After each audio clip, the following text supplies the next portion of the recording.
Woo! We are back. Look at that. Chrissy just made it. Rapper, who's having a birthday on Friday, is in here. Hey, Rapper. Angel P, my girl, what's up? Nani's back. Hippie Grandma, how are you? Kirsten, Nufflin. Bonafide, I heard something about storms down in Texas, but I didn't know how bad it was. My husband just said bad. So, thanks for coming back. I didn't announce this morning. I think I was live like at 6 a.m. So, and also, this case, it should have more of a following. And this isn't about me or my channel or about views. It's just kind of about the overall what people are into. It's very strange. If I was to put something up right now saying that Don Wells got a DUI, whoo boy, they'd be backed out the door. They'd be like, what? Don did? As if it would be a surprise. Or that Seth Rogers, did something crazy. They'd be like, oh, I just can't take the drama. I can't take the drama. But when it's a case that is beyond drama and it is hard to listen to and it's a frigging nightmare, they kind of stand back like that fire's too hot for them. Fire's a little too hot on this one. Don't think I can handle that one. But I'm not going to lie, I'm really scared. Because I've been watching all the comments on some other channels. They're saying if I was on that jury, of course, those are the ones that are going to stand out at me. They're like, I would just do child endangerment. I don't think they have proven first-degree murder. Okay. Then we have this doctor. We talked about him this morning. He is saying that the tear in the heart and the liver, he said bones weren't broken because of his age, has to do with vigorous CPR. Now, they didn't touch why he was there for CPR. Oh, no. We skated around that. Love you too, Rapper. Everything he said made perfect sense to, well, a dumbass like me. You talk to someone like an Angel P, they're going to say, smoke and mirrors, listen to that nurse that attended Corey the day that he died. He also said that between being in all those different clinics and back at the hospital, he could easily have picked up a rapid pneumonia. And considering his blood work was totally normal hours before, and then it was so elevated, that is a rapid pneumonia. Well, that's what it has to be in the jury's brain as they deliberate this. It can't be both ways. It can't be, it's a pissing match between two experts. Then in the middle of it, you have the drama between the Gregor family and the Macholo family. And that's a lot of drama. I can say right now that I personally know Rebecca and I personally know Bree. And I can tell you right now, they fought like hell for Corey. I just talked to Rebecca, what's today? Wednesday? I think I talked to her last Thursday. She was actually in our chat on Monday. She's a grandma I wouldn't F with. No. And it's true. There are a lot of malpractice suits for injuries caused by CPR. It's the truth. And, since the first forensic pathologist even said CPR with a question mark, that, of course, is going to be brought up. But Angel P needs to, weigh in on this. Could Corey's little heart and liver have been torn from vigorous CPR? I don't know. It is a pissing match between the experts. And it really, obviously, it would be great if we were the jury, because we'd say, lock him up, and let's just get straight to the civil suit. Let's do it. I've got an answer for that too. I wish it worked that way. But But instead, we're waiting on this jury, and they haven't even got to deliberate yet. So let's get to it. From what I understand is they're coming into the courtroom right now.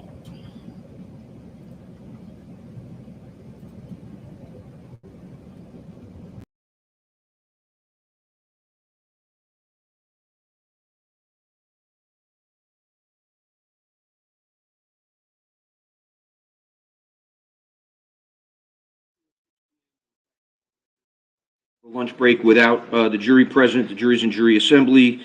The state provided a copy of its proposed PowerPoint on paper to the defense and to the court. Anything from the defense on that?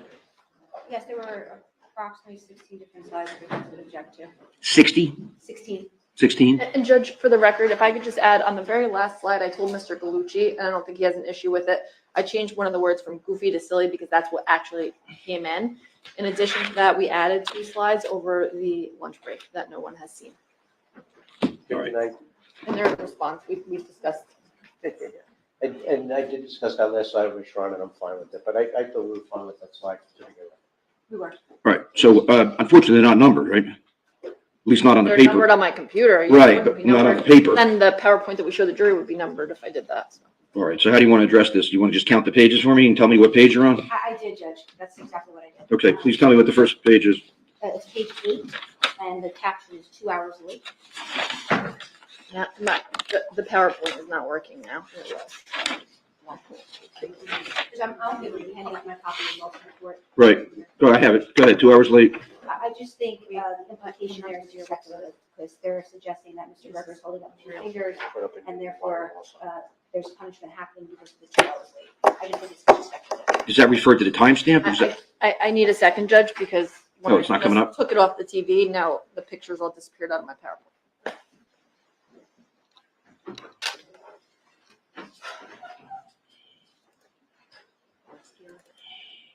Hold on.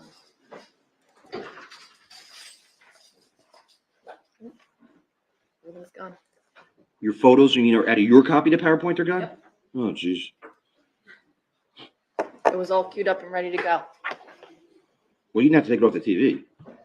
Well, I had to be able to hit the escape button to look at the slides to figure out the 16 different things that we were going to talk about.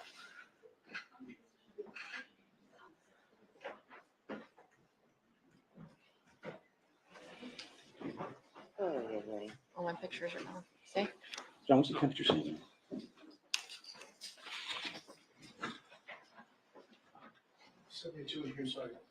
What's the jury room, you know?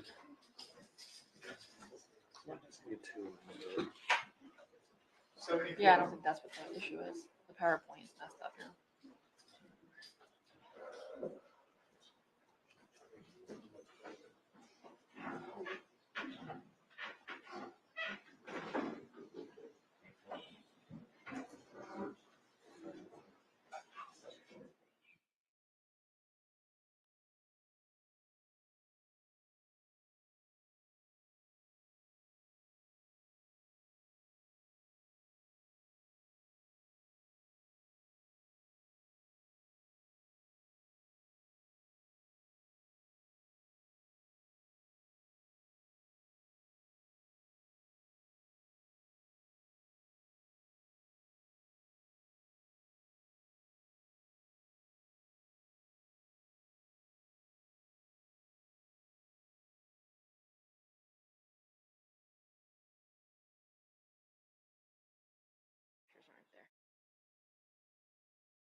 Okay. You're a star, Dan. Thank you, Your Honor. I apologize for that. All right. Slide 8. What's the 2 hours late refer to? What does it refer to? It's an inference the state's drawing based on the evidence and the facts. Brianna, slide. Right. Okay. So no, it's just not the timestamp. No, it's not the Right. timestamp. It's a number 2 hours late. He's been running for 3 minutes at that Why time. don't you put a question mark after it? That's fine, Judge. Clearly, when they added the additional slide, my number is now off. Right, yeah, I know. That's all right. We'll work with it. All right, what's the next slide? Next slide, I have marked as original page 10. And there's a mention of sweating as the caption. I just don't know what that's based on. I'm just going to object to The some defendant's declaration. wiping his brow, Judge, so we can infer sweating.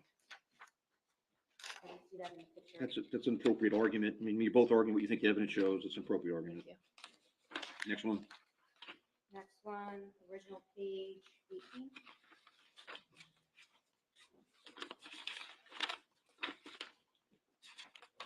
Yes, that one. And that is specifically the defendant is enjoying this look at his face. He's smiling, Judge, if you look at his face closely. Smirking, I mean, again, that's smiling. a, Looks like joy and that's a- excitement. that's an argument about what the state contends the evidence shows. It's based upon a photo that the jury can draw its own conclusion about whether it's accurate or not. That's overruled. Next one. 22. That was 18 we were on? The last one was 18. Now I'm on 22. And I think that's being shown on the screen. Cootie. All right, that's not. And the objection is the yelling. I don't believe the testimony to that effect. Judge, we'd ask that the jury could infer from the photographs, but also the fact that they watched the video. And if they need to replay it, they can ask to watch it again, because it's evidence in the case that by the defendant leaning in and moving his body as if he's yelling, we can make the inference that he's yelling. We can't say what he's saying, but we can make the inference that he's doing all the things that one would do when they yell. Judge, I don't think it's an appropriate argument. There's no audio. In fact, this particular clip, you cannot see his mouth moving at all. I mean, this is a treadmill video with a screen grab at 16:28:32. It shows the defendant's back. He's got his one arm on the treadmill rail and he's leaning over. You can't see his face and there's no audio. So the jury can draw its own conclusion, but you could be whispering to him. So I think you just need to say The state submits. speaks or, yeah, you can say state submits if you want, but I mean, everything, all of this is that each side submitting or arguing the evidence shows, but I added the state submits, Judge. Thank you. that's appropriate. Next one is 23, and it just might have been the way it was phrased. I think it might have been the state's intent to do otherwise, where they say he puts Corey back on the moving treadmill. The first time you see connection between Mr. Greger and Corey on the video is right before the first fall. And then after that, Corey's trying to get up on his own. So just make an accidental phrasing of it. My objection to that phrasing is it's misleading. Judge, after Corey falls the first time, the defendant picks him up and puts him back before he falls the second time. And the way it's phrased on there is set up consistent with how Ms. Lento is going to argue it. And it's the way that we prefer to do it so that she can continue Are you talking showing- about what happens before the second fall. Are you showing stills when you do this or are you showing the video? Stills. I mean, that's an appropriate argument. There's times it looks like Corey jumps back on the treadmill himself and gets ejected off of it. There's other times that the defendant picks him up and the jury can make that conclusion itself. Next one. Judge, I'm going to point to number 28. Which is what? It's another treadmill picture, and it's after 6 falls, inviting Corey on the head, defendant is still yelling. It's the same argument that I made for the prior slide, but that is the title. Judge, just so you're aware, I removed the objectionable comment from the last slide. I do not agree with counsel about this one for the reasons that I put forth on the record, and I could put the state submits in this one as well, if Your Honor would like. That's legitimate. That's fine. Thank you. Next one. Moving on to page 40, it says the state's case, and it's captioning defense witnesses. I mean, obviously, the state would be free to comment on testimony, but the representation that the state somehow called the witness, that's how I read it, and that would be my objection. I put the words defense witnesses above them to make it clear. And Judge, just for And efficiency. also, Play a role in the state's case Sergeant as Coles well. also was called as a defense witness. So you should make that correction. Just add Putting that. the word both in parentheses under Sergeant Coles. Thank you. And just for efficiency, Judge, it's the same slide on 127, so it would be the exact same argument that I would make. right, can you go back to the slide that says defendant kept Corey out of school on March 26th? Yes, Judge, hold on one second.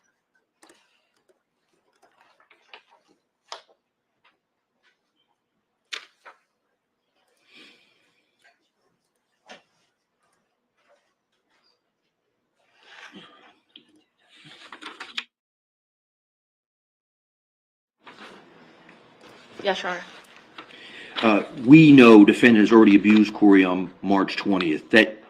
That runs the risk you're implying knowledge outside the evidence. Prosecutor can't imply you have some other knowledge. Change that. Yeah, I was gonna say the evidence shows, or the state submits, the evidence shows defendant already abused Corey on March 20th. Or some words to that effect. That's fine. I say the evidence shows. Just avoid using we know. Yeah. Or any other ones from the defense? There's 153, Judge, where it's. What is it? 153, it was the original 53, Dr. Deacon corroborated, how it starts. Right, there's actually, most of those are all like that. Dr. Deacon corroborated, Dr. Uncorroborated. So you're making an argument that their testimony corroborated it. Is that right, Ms. Fromm? Yes, Your Honor, that's correct. I mean, the entire slide show that the testimony of those witnesses corroborates the state's allegations. Yes, Judge, it doesn't say Dr. Deacon said that Corey was murdered. Obviously, she didn't see Corey after. You probably, I Testimony. think you should just add that, the evidence shows Dr. Deacon's testimony. It's always safe to say the evidence shows. I changed it to Dr. Deacon's testimony corroborated evidence that Corey was murdered. Ms. Ferranti, anything else? That would be acceptable. Okay.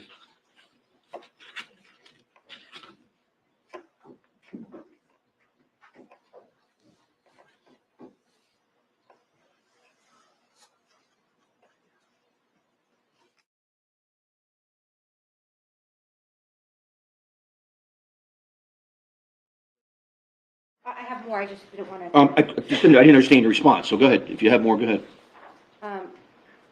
Page 66, specifically, second to last line, the only person that has abused Corey is defendant.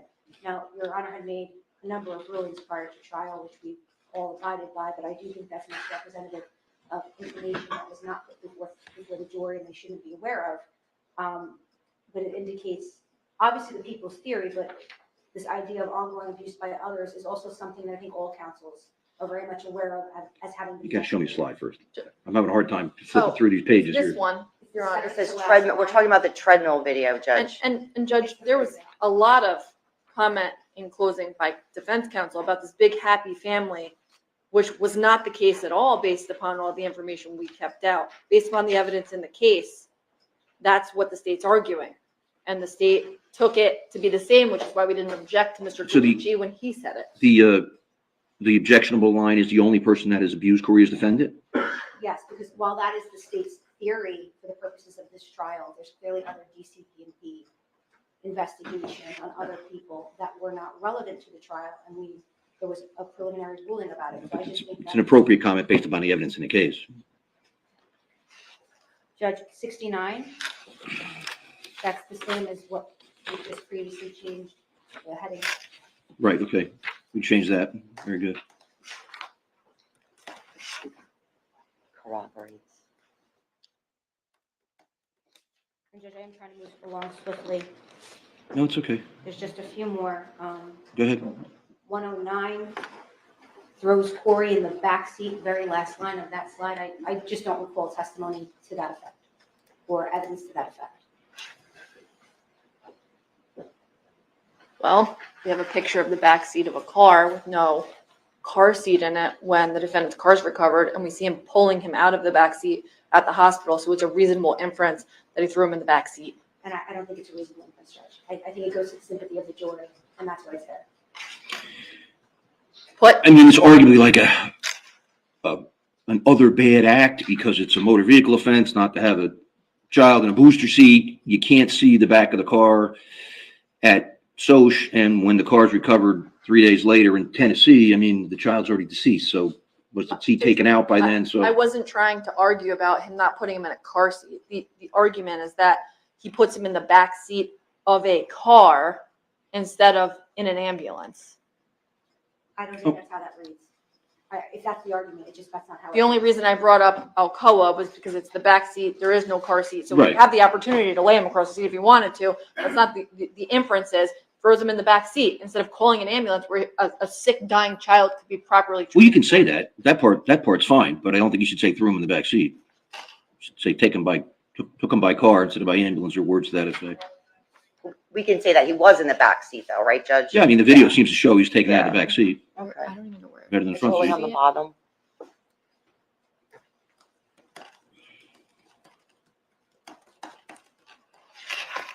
Just have one moment.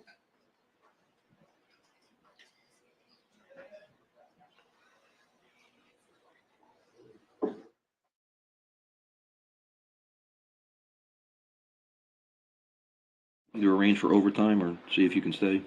At this point, it's 2:30, so with 100, how many slides you have? 160 or something like that? 130, Your Honor.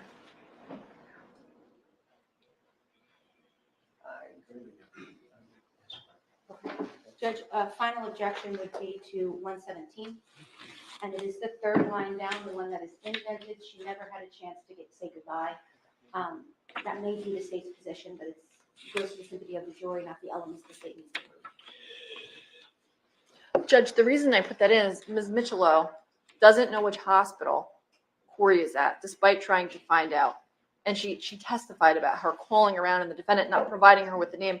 In addition to that, she literally calls, based upon the testimony of Sergeant Coles from the call log, during the moments that Corey dies, and the defendant misses the calls and never tells her anything.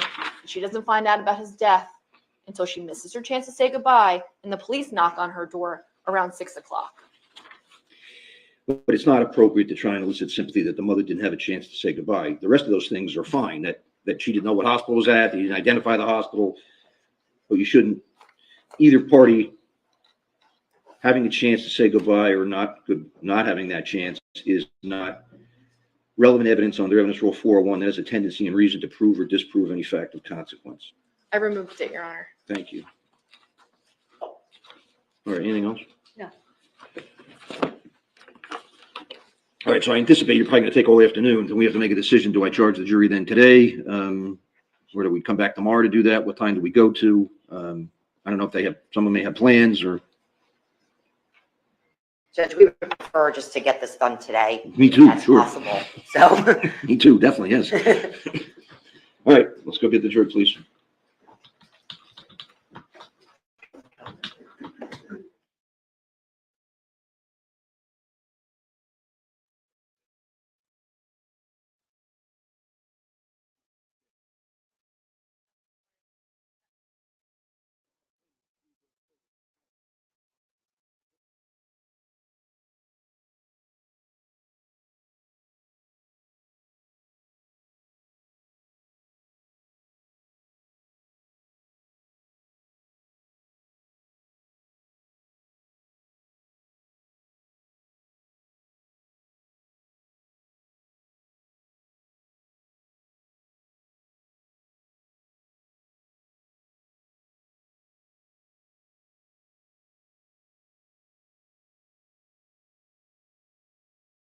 Yeah, question mark about two, right?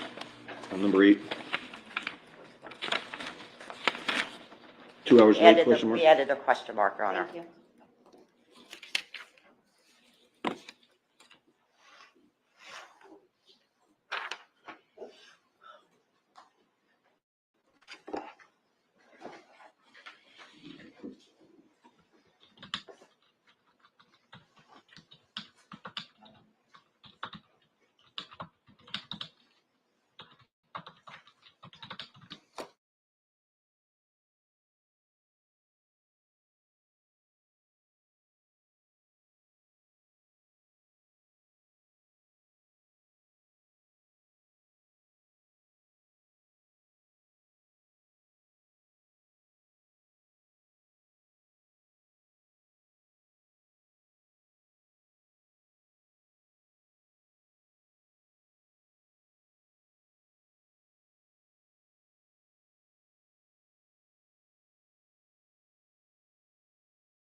Guy out the Zoom connection just disconnected in the overflow courtroom.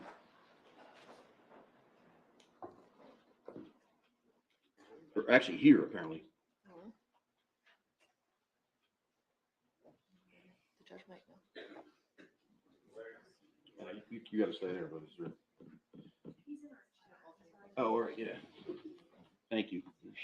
Smarter than I am.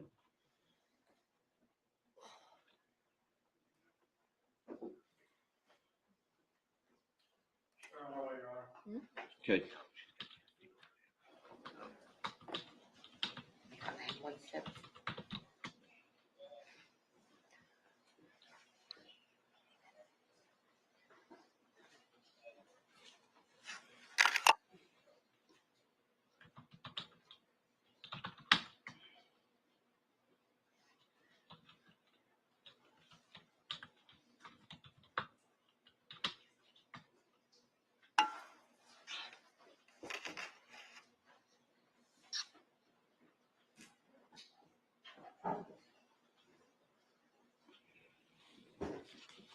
So the Zoom connection here, we lost the connection to the overflow.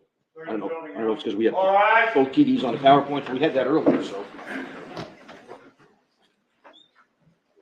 Jurors are coming that way, so once we go this way.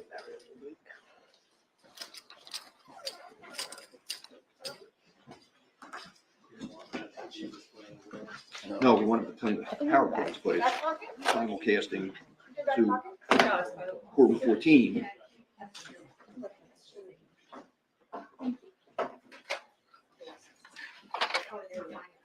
Got it?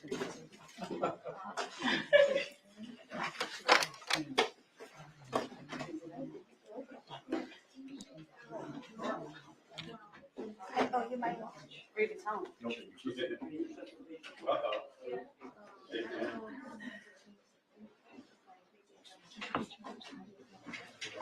Like a seance going on in here?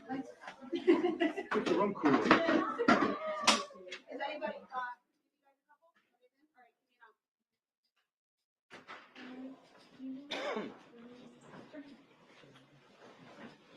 All right, thank you. You can be seated, everyone.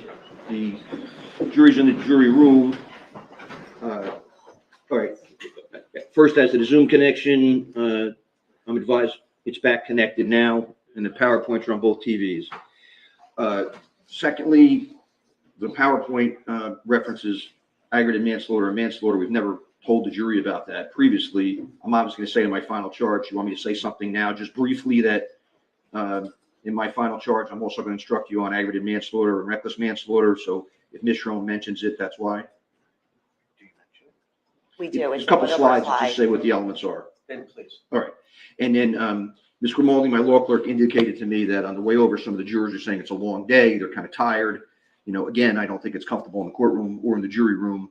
But I'd ask if you're going to be long, maybe at some point find a logical time to break, and maybe we don't charge them today if the state goes to about 4:30 or 4 o'clock or something like that. Just something to throw out there, but I don't want to. Judge, It's not. I defer to you. Ms. Linto can have as much fun as she needs. And The only point is, like, if you go till after 4, am I really going to have them stay another hour? At that point, it's not intended to be a marathon for them. So if some of them are saying they're tired, I can ask them at that point if you like, but I just want you to just pass along the information I have. So I can certainly say to them, how do you feel? And Well, Judge, why don't we see how long it goes for and then see how they feel about it, and then we can make that decision. well, if you do a minute a slide, it's going to be over 2 hours. So that's why. I don't think the slides are going to be a minute each, though. Okay. You know, some of them are pretty quick, so. All right. But- All right. Anything else before we bring the jury out? hang on. All right. Wait, they're going to knock. Okay. Good.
All right, so Sergeant Dugan also relayed to me, one of the jurors indicated they have a personal obligation in the southern part of the county about 5:15. 6:15.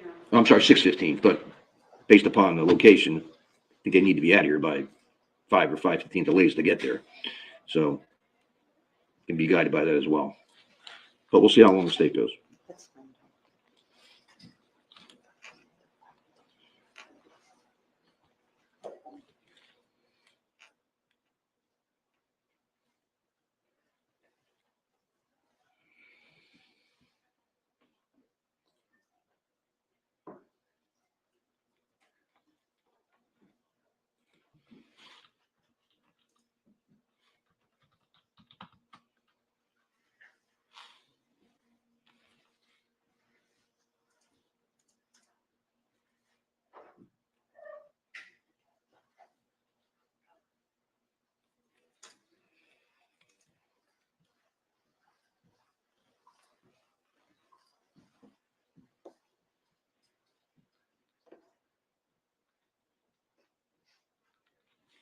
Yeah, go ahead.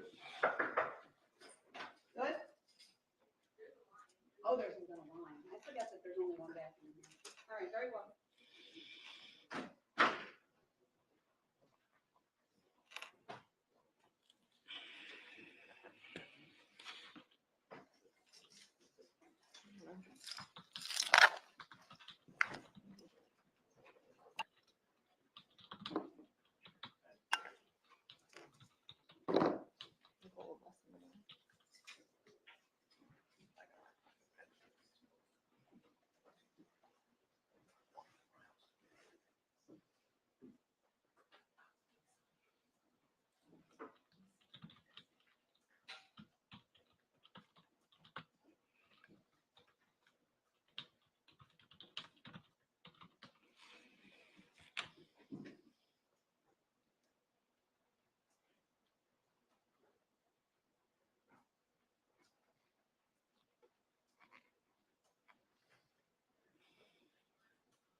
instance, 20 to when the state it become more likely to use your charge tomorrow. Stay quick, but obviously,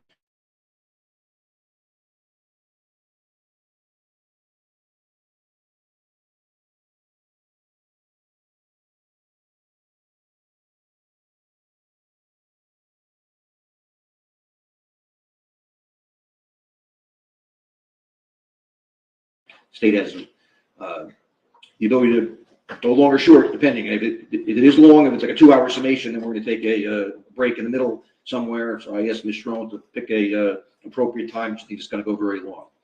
I'm going to give you my final charge after the summations, whether that's today or tomorrow. And one of the things I've done is I've already shared it with the attorneys, so they know what I'm going to charge.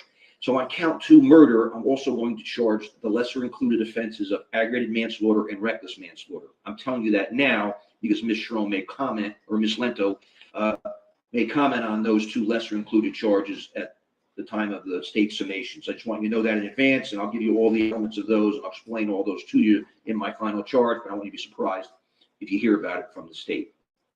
Anything further from counsel? No, Judge, thank you. Thank you. And it's Ms. Lento, correct? Yes, thank you, Ms. Judge. Lento, please proceed. Okay. Good afternoon, ladies and gentlemen. Corey Travis Mitchell loved the solar system, and this case is about Corey. This case is about punishment. On March 20th of 2021, Corey's mother brought Corey home 2 hours late. Corey was punished. He was put on a treadmill. We have a video of this treadmill. On April 2nd of 2021, Corey was brought home 14 hours late. Corey was punished. The person who loved him the most inflicted blunt force trauma, which is child abuse. His heart was lacerated. His liver was lacerated. This case is about punishment. I first want to go over some of the arguments that the defense made, specifically the defense attorney, in his closing argument. The defense attorney argues that Corey died of natural causes. And he's arguing that Brianna's conduct is a ruse to get custody. This argument makes no sense, ladies and gentlemen, right? This was not a ruse that somehow Brianna is making up bruising and taking Corey to the doctor regarding bruising. There's a video that you have seen where you could see the defendant abusing Corey. The defense attorney talks a lot about endangering. Well, you as the jurors get to decide whether what's seen on that video constitutes endangering. And I'm going to talk about this more later, but in terms of the endangered statute and what the state has to prove, the state is not required to even prove physical injury regarding the endangering charge. However, there is evidence of injury to Corey. And you hear that from Dr. Andrew when he talks about the contusions that are found underneath the scalp. Defense attorney speaks about substance abuse. Corey did not die because he ingested drugs. There's no evidence of that. So what is the purpose then regarding talking about this? The purpose is to lead you on a path away from the facts of the case and the evidence which is in this case. And the text messages in which the defense counsel is referring to, at the end of it, Brianna talks about the defendant and what's going on with him. This is what is stressing her out. The GoFundMe, right? There's testimony about this. This went for funeral and burial costs for donations. This 33-second video. In the video, you can hear Brianna sighing in response because she thinks that the defendant is not at home because when she gets there, his car isn't there. Brianna lives in Englishtown, not Jamesburg. When Corey gets off the treadmill, he staggers. And Dr. Deacon had more things available to her than Brianna's words. And again, this goes back to the ruse, right? How could this be a ruse? What happened on the treadmill happened before this. Corey was a patient before with this doctor, and there was also testimony that she had spoken with DCPMP. Kim Peace's letter was from the beginning of the school year. The Key West vacation, which is referred to, there was nothing stopping the defendant from going to Key West. And again, we're going to talk about what is required for murder, and there is no premeditation required. So what does that make a difference?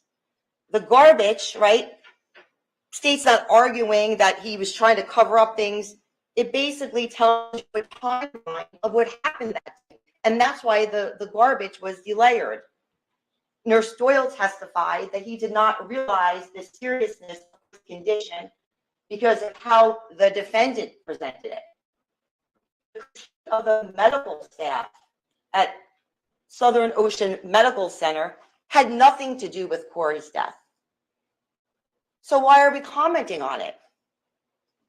The CPR was started and stopped. It was not continuous CPR for 49 minutes.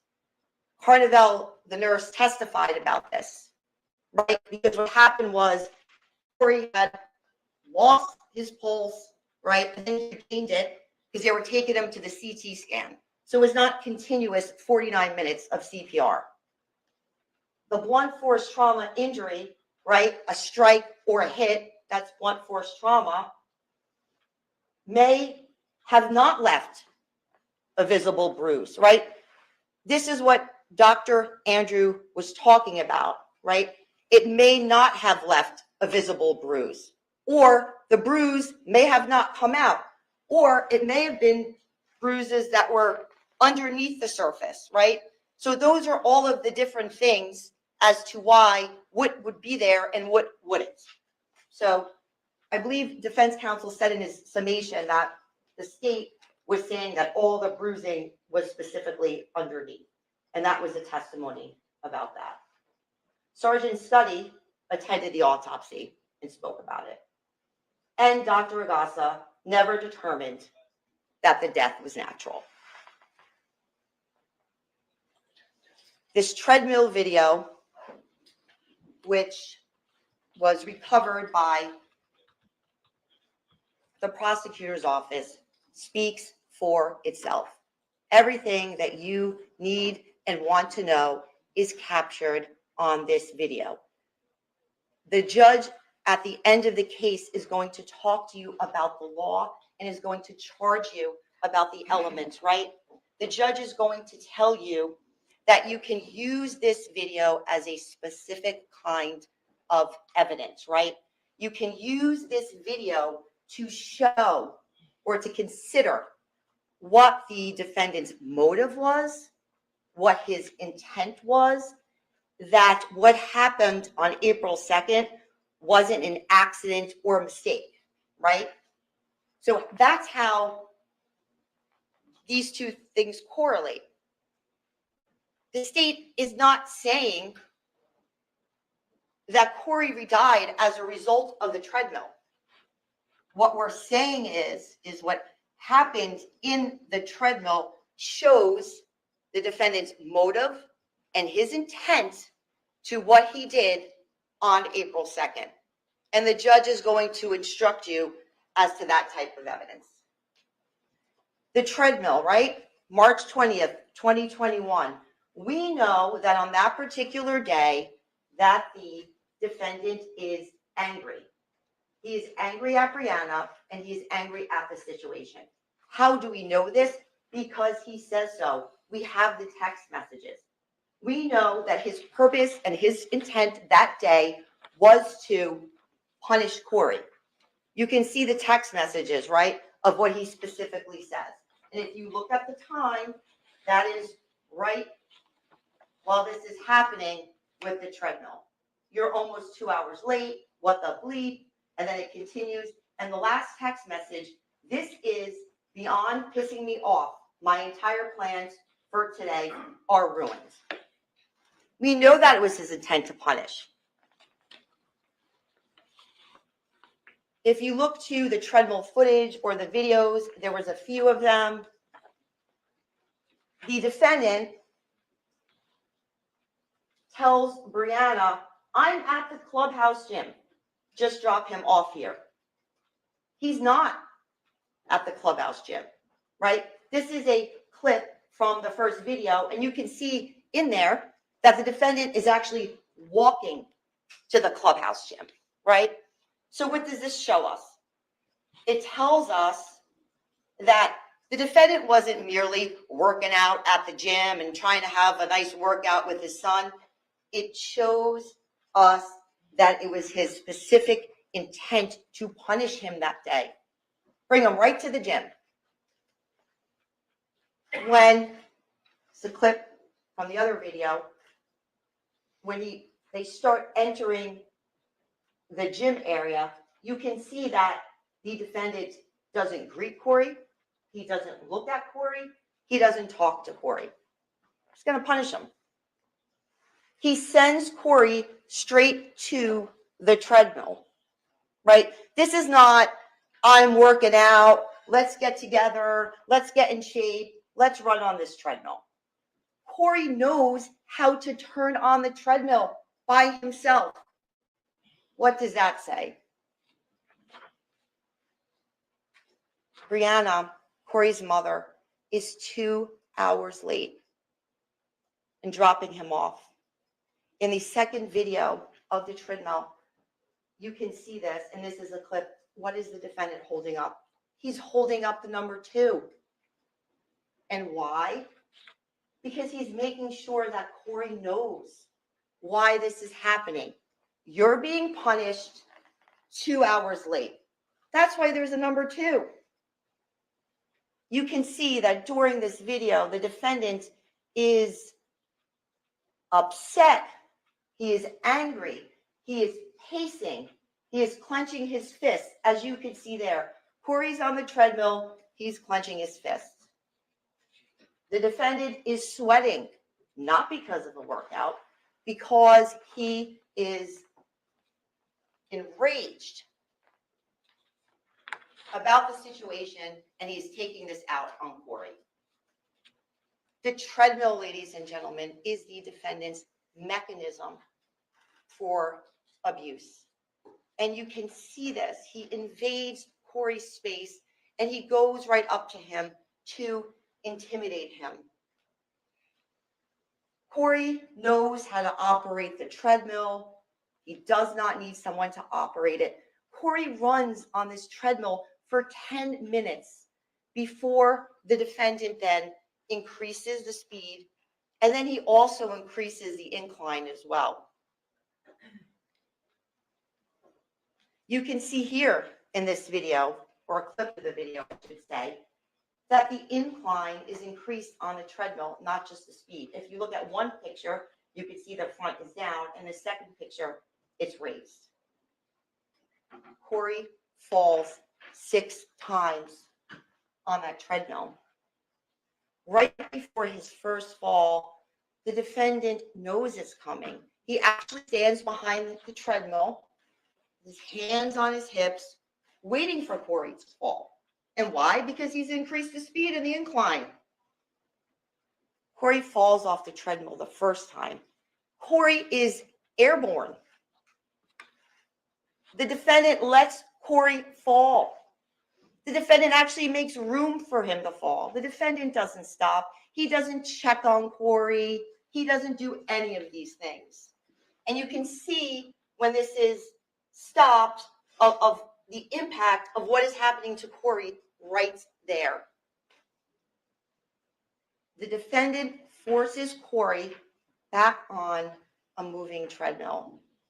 And the defendant then picks up Corey by the front of his shirt, and Corey's feet are now dangling. And you can see that right there. And again, as this continues, he's picking him up by the top of his shoulders and shirt. And you can see Corey's legs that he does not want to get back on that treadmill.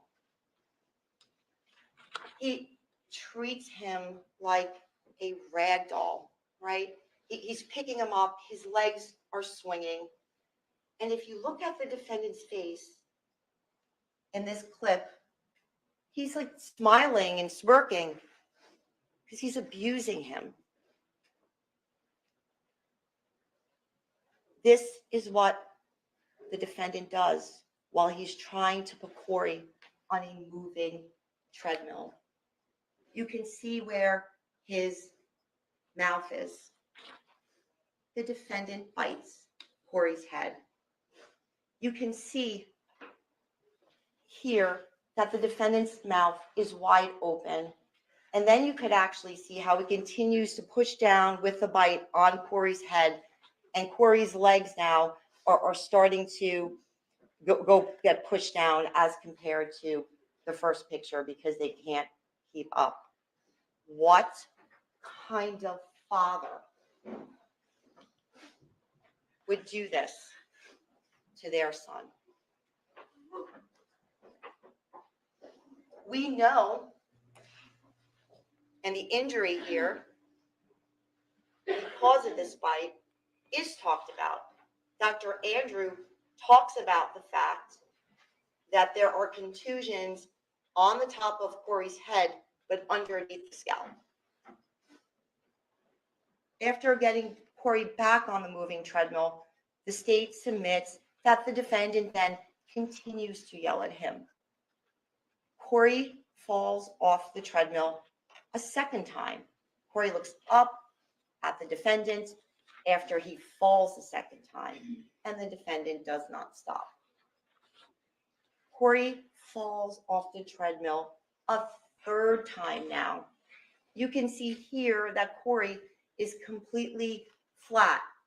He's on his face on the treadmill while the defendant stands by with his hand on his hip. Corey looks up at the defendant, and the defendant still, at this point, does not stop the treadmill.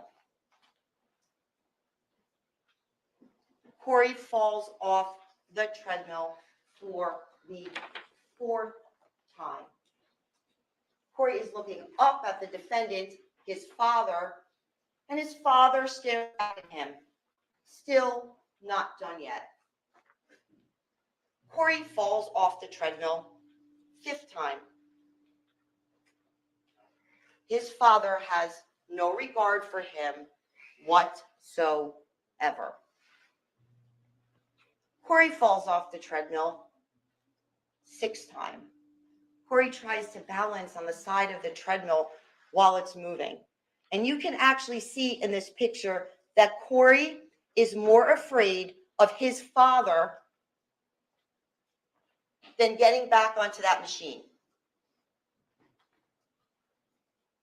After 6 falls and biting Corey on the head, the state submits that the defendant is still yelling at Corey. After 6 falls on the moving treadmill, the defendant does not check on Corey, or we can see here, he doesn't even hold the door for him when they're leaving.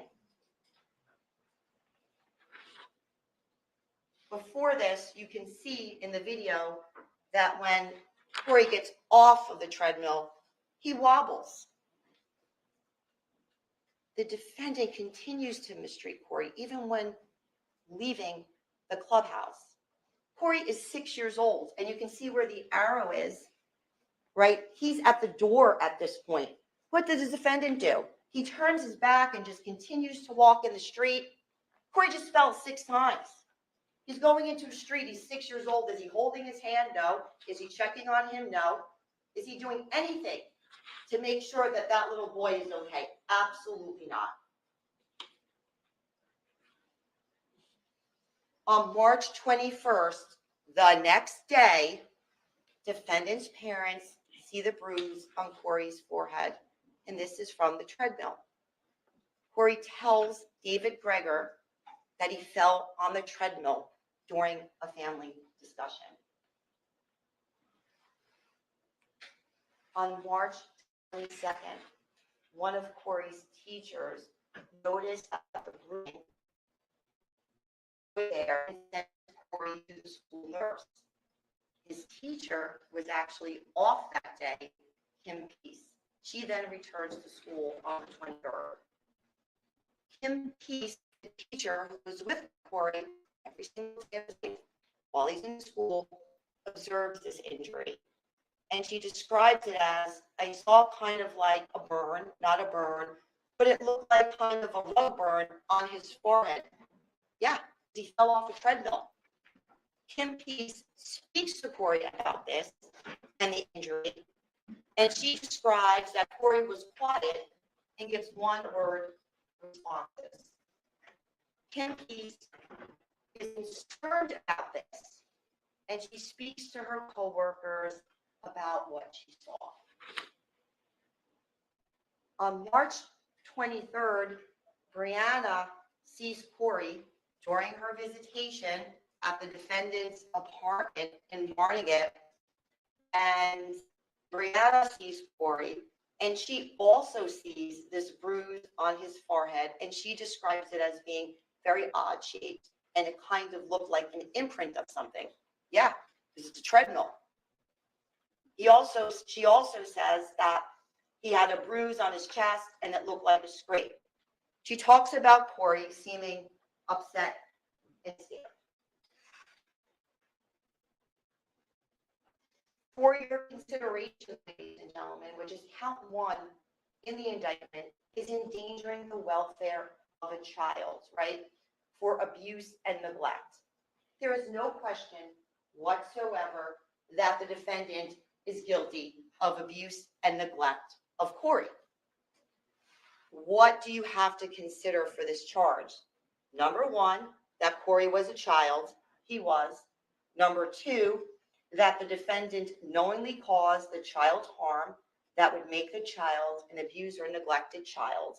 The defendant knew that such conduct would cause the child harm that would make the child an abused or neglected, and that the defendant had a legal duty for the care of the child. Well, it's his father, so he has a legal duty. He knew what he was doing, right, when he put him on the treadmill and punished him. And the judge during the charge is going to talk about all these different things which could constitute child endangerment, right? We don't have to prove all of them. We only have to prove one of them. And the state does not have to actually prove a physical injury. Only risk of the physical injury is enough. The infliction of mental suffering or pain, that is enough. One of the sections talks about exposing a child to unnecessary hardship, fatigue, mental or physical strain that may tend to injure the health or physical or moral well-being of that child. And you are going to see when the judge charges you with the law of how many sections of this could apply based upon what is in that video.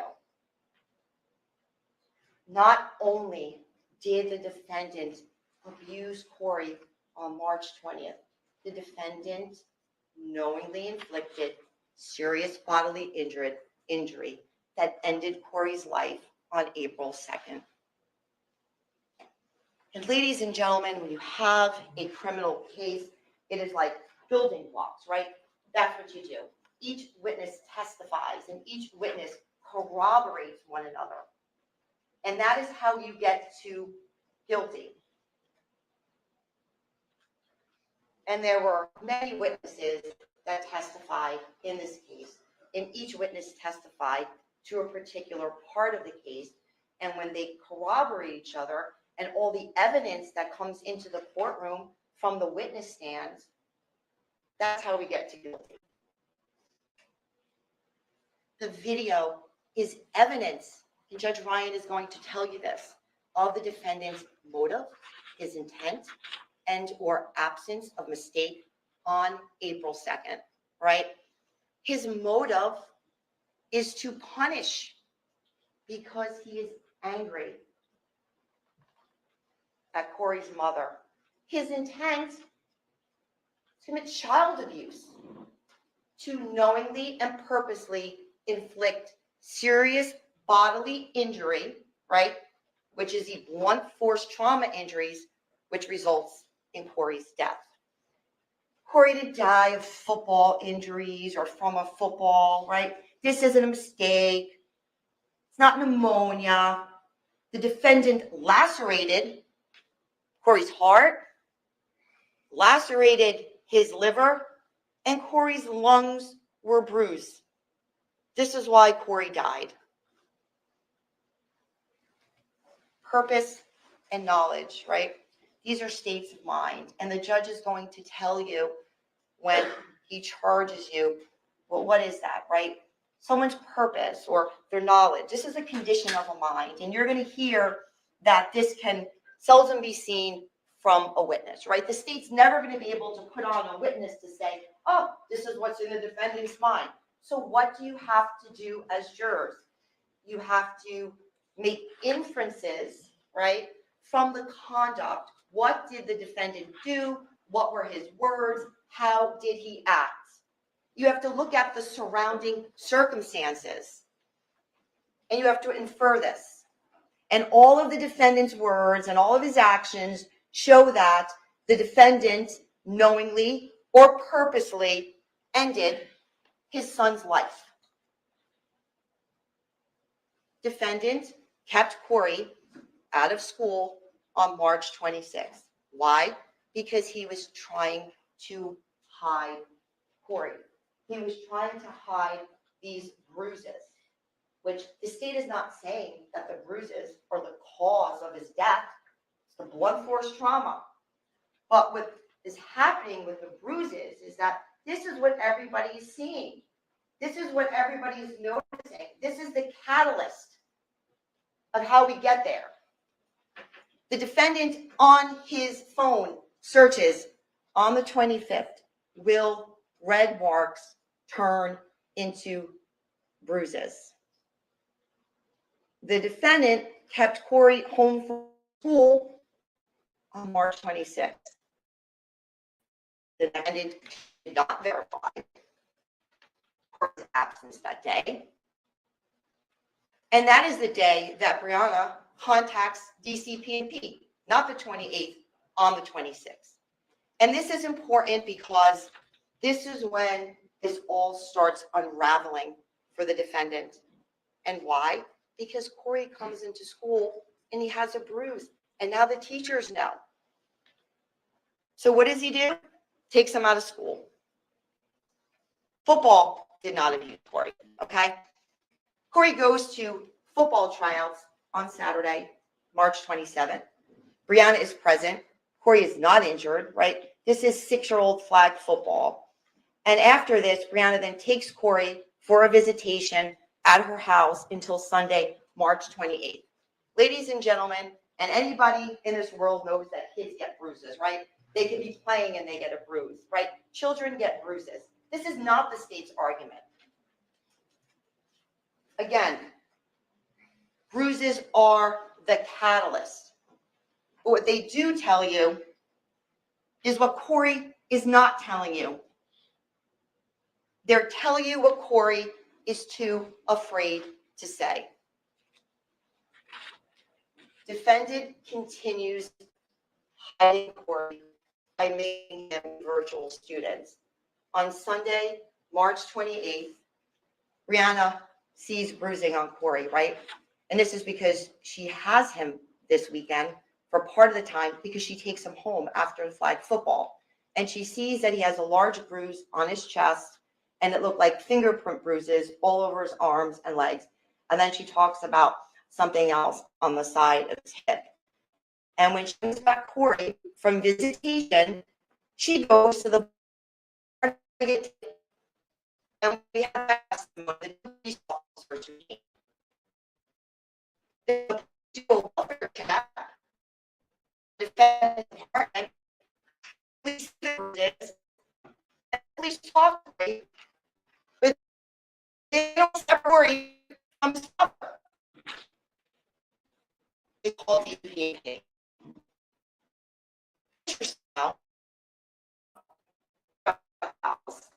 It doesn't say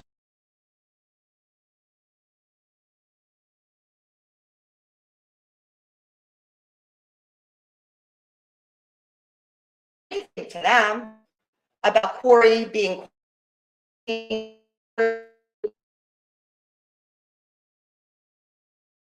exposed to COVID.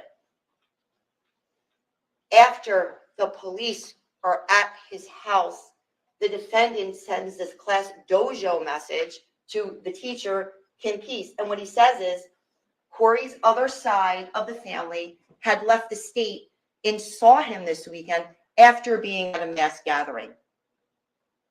Brianna learns that Corey is kept out of school. She confronts the defendant about this, and the defendant blocks her on the phone. There was testimony. Corey was not exposed to anyone with COVID. No one attended a mass gathering or funeral that weekend because the defendant is trying to hide Corey. All this is going on. He tries to do this while it's virtual, but the teacher is still able to see bruises when he's a virtual student. Corey attends school virtually now this week. Kim Peace, his teacher, says she sees bruises on his cheek, and these are not the same ones as March 23rd. Kim Peace talks to the DC PNP worker, and Kim Peace voices her concerns about what is going on. Tuesday, March 30th, Corey is now attending school virtually. Kim Peace says there's still bruising. She speaks to another DC PNP worker, and she says, I don't feel good about what I was seeing and what I was hearing. She's with Corey all the time. Brianna contacts Corey's pediatrician for an emergency appointment to address her concerns on bruising, and she does this on March 30th because all of this is unraveling.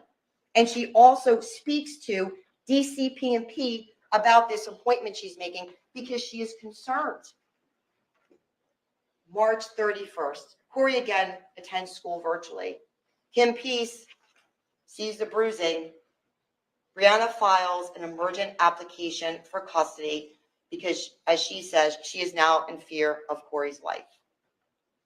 Brianna acts on her concerns, Corey's mother, on Thursday, April 1st of 2021. Brianna picks Corey up about 4:30 and takes him to Dr. Deacon, who is Corey's pediatrician.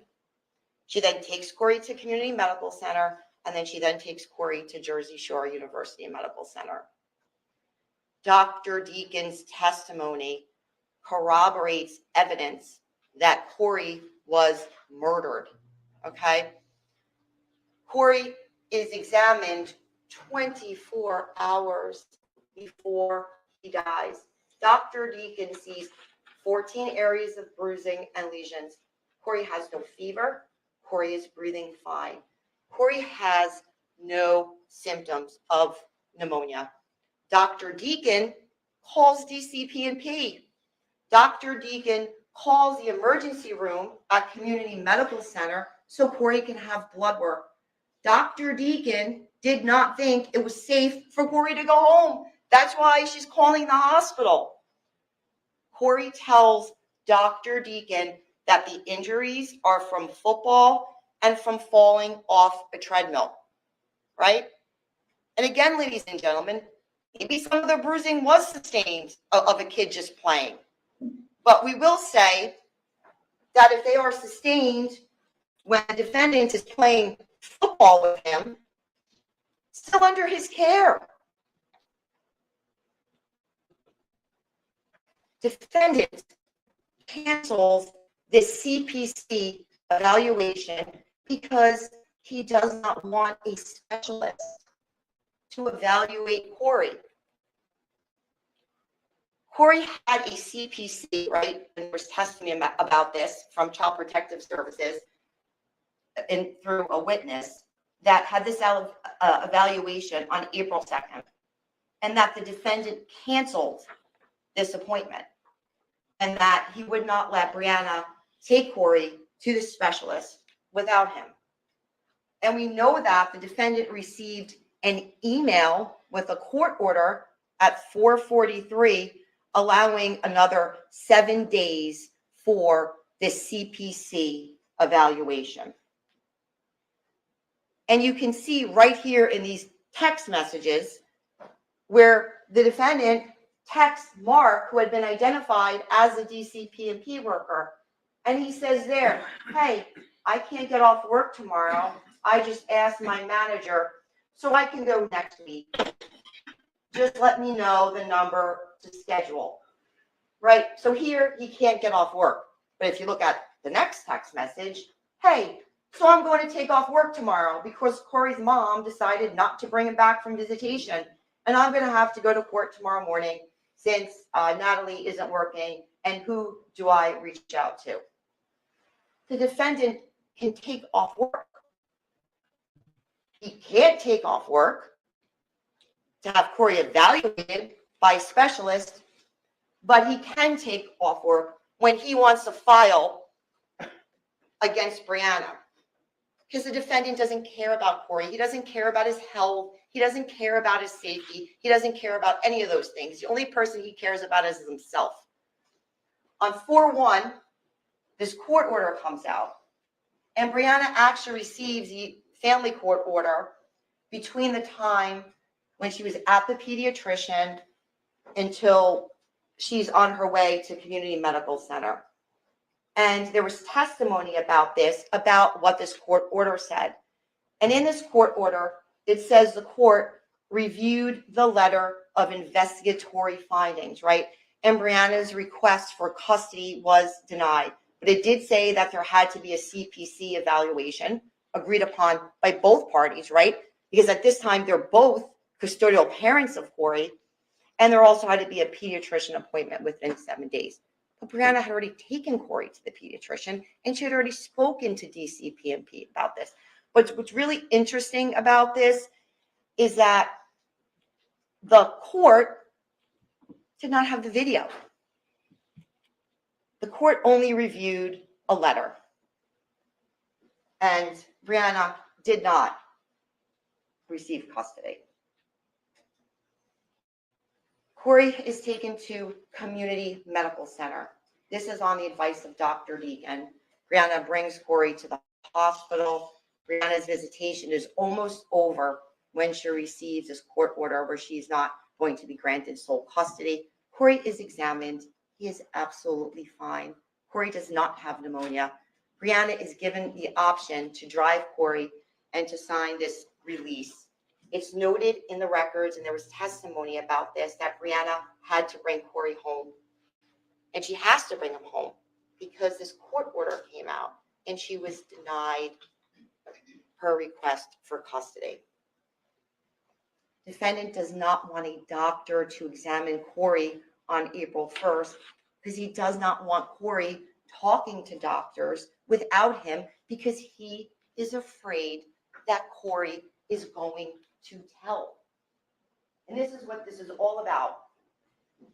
The defendant on April 1st, you can see this, exerts pressure on Brianna to leave the hospital. And that is because he does not want Corey to be evaluated.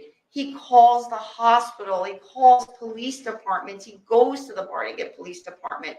The following morning, he accuses Brianna of kidnapping. The defendant pretends he is clueless as to Corey's mother's whereabouts, but meanwhile, he talks to her. There is a text from the defendant to Brianna at 7:26, 4:1, while Brianna is at the hospital, right? And before Brianna's visitation time, hasn't even ended, right? Because she has till 7:30. This is at 7:26. Where are you? It'll be past 7:30 and I will take over and be with my son. I have no idea where you are. She tells him, I'm driving to Jersey Shore Medical Center. I'm doing what a caseworker for DCPNP told me to do. The defendant and Brianna speak that night on the telephone, right? The defendant calls Brianna at 7:27, and we know all this, right, through Sergeant Coles, because we have all this information from these phones, and we have the call logs. Defendant calls Brianna at 7:27. There's a 37-second conversation. In the meantime, around 8 o'clock, Brianna now is at Jersey Shore University Medical Center. The defendant called Brianna at 8:42, and there is a 1 minute and 12-second conversation. Brianna talked about this in her testimony. She testified about this conversation. She says that the defendant argued with her about being at the hospital and that he wanted her to leave the hospital with Corey. Then after that, what happens is her phone dies for a short period. They were in contact the entire night except for this short time when her phone dies. In response to this, and this says everything, what does the defendant do? He searches Neptune police number 43. He searches the Jersey Shore hospital. He calls Jersey Shore at 8:43, has a 38-second conversation. He calls the hospital at 8:44, has a 5-minute and 36-minute conversation. Calls the Neptune police, right? Because that's where the hospital is located. So he's calling the police over there too. 10-minute and 14-second conversation. He calls Jersey Shore, talks to the hospital for 12 minutes. Then he texts this girl, Marcy, who we met on the internet, who we actually never met in person at this point, and says, at police station now, and we have that text message. He goes to the police department. He calls the Barney Police Department. Texts Laura, who we heard testimony, is now this girl. And she says to Laura, this other girl, 2 hours late, and she's not responding. Oh, really? Because there's text messages, and you just talked on the phone. The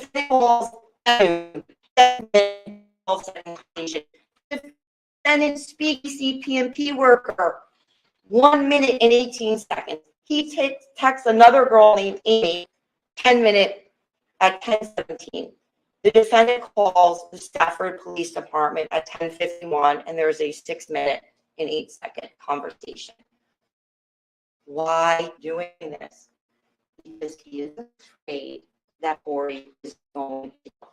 He is afraid of what doctors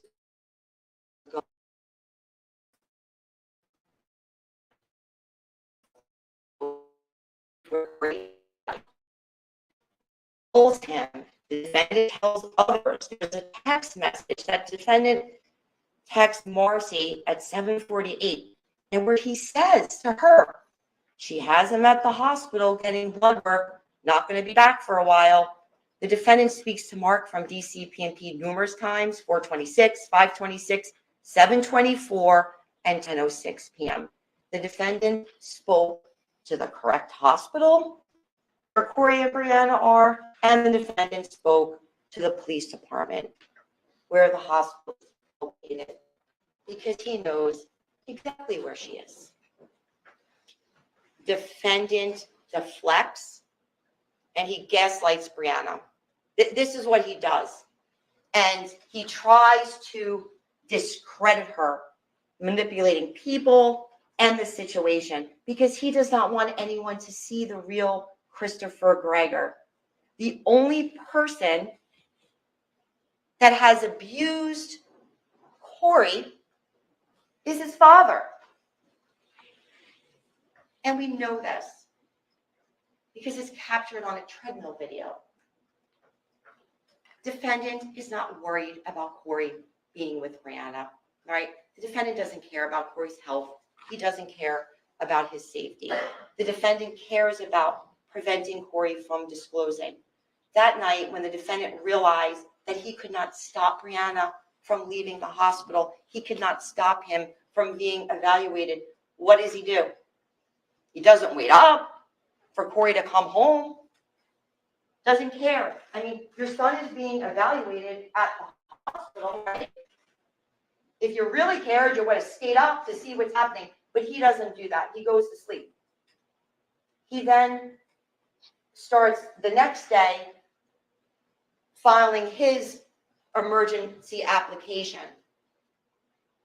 Why? Because he's got to get in front of this, because he doesn't know what Corey said. The defendant does not care about Corey. He cares about controlling the narrative. At 11:43, the defendant says, "Why are you ignoring me?" to Brianna. And she explains to him, and this is later that night on the 1st, "My phone died and I just got a charger. I am at the hospital because DCPMP spoke to doctors and they told me to come here. You could have come here from the beginning. You said, no, drop him off. We could have taken turns the whole time. I'm not doing anything wrong. Stay up and I'll drop him off soon as we're done." She writes, "You're not going to stay awake." At 12:48 a.m., she writes, "How are you going to go to court and say anything about me keeping him? You won't even stay up for me to drop him off. I'm offering right now." Defendant just doesn't respond. The next message until 6 a.m. the next day. Brianna had to take Corey back because she has to comply with the court order. The state says that Dr. Ong corroborates evidence that Corey was murdered. Dr. Ong is a pediatric emergency room doctor at Jersey Shore. He sees Corey less than 24 hours before Corey dies. Corey is admitted to the emergency room, not the hospital, just the emergency room at 9 p.m. Corey was afraid to answer Dr. Ong's questions. He is described as scared. He does a head-to-toe examination. His chest exam is normal. He is not in respiratory distress. He is not wheezing. There's no murmurs. There's no hypoxia. There is absolutely nothing wrong with Corey. His lungs were clear. The doctor maps all of these bruises, and he describes bruises and abrasions and bleeding under the skin. Corey is examined 3 times before he leaves Jersey Shore. There is a skeletal survey that is done, and the doctor explained this. There's 19 radiographs, right? What are these? These are x-rays. Corey gets a chest x-ray done that night, and the doctor tells you that there's no infiltration noted in his lungs, right? So Dr. Ong is not just taking Corey's word for it or his mother's word for it. He orders these tests. He also speaks to DCPMP, and Corey is released home with his mother a little after 1 a.m. on 4/2. The discharge instructions from Dr. Ong, and he testified about this, is that Corey was supposed to follow up with a child abuse specialist who was not at the hospital that night. And why? Because it was Easter weekend and he wasn't available. His oxygen and blood pressure were normal. He was negative for SARS. He was negative for COVID. You know, the reason he was kept out of school for virtual, he was negative for flu A, B, and RSV. Dr. Ong did not see the bruise chart, right, which was done by the pediatrician. This is his own assessment as to what he saw. And there's no sign of infection, because what Dr. Ong does is he also orders his own blood work or lab work. And Corey's white blood cell count is not elevated whatsoever. And there's absolutely no sign of infection. The evidence shows that there was nothing wrong with Corey when he was returned to the defendant at 9 a.m. on April 2nd, 8 hours before he died. Corey was released after 1 a.m. from the hospital. Brianna drove from Neptune to Englishtown after the defendant did not respond to her that night. Brianna and Corey slept together in the basement. Brianna was with Corey. There was no evidence that Corey had a fever, was sick, or injured other than the bruising. What do we know? We know that morning that he ate breakfast. We know that Corey played on Brianna's phone during the car ride. We know that Corey was talking without coughing or straining, right? This accidental recording, right, that happened is right then in the morning when Brianna is dropping off Corey. And the defense attorney in his argument is making this argument that there's a noise heard. What you hear is Brianna sighing because she thinks that the defendant isn't home because she doesn't see his car. We know that Corey was able to walk and also climb the stairs to get into that apartment. There was nothing wrong with Corey. The defendant inflicted serious bodily injury resulting in his death, and it was blunt force trauma. This is the defendant's final act of child abuse on April 2nd between 9 a.m. and 1:03 p.m. The defendant was the only person who was with his son when these injuries were inflicted. Corey did not die of an infection. He died as a result of this trauma. His heart was lacerated, his liver was lacerated, his liver was bruised, and also his lung was bruised as well. When Corey was brought to the hospital, right, his body was shutting down due to the blunt force trauma. This is what results in cardiac arrest, seizure, then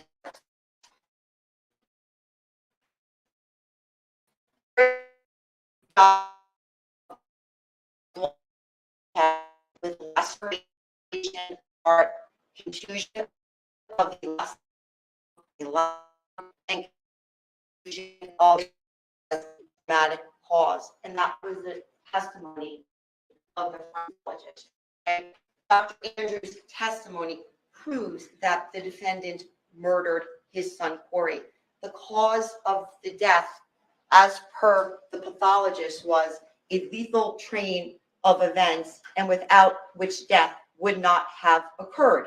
Meaning, like, there's no natural cause for this death. He inflicted upon himself. It's blunt force trauma. It's a strike, a hit. That's what blunt force trauma is. He also talks about the pattern distribution and varying ages of bruises indicative of child mistreatment.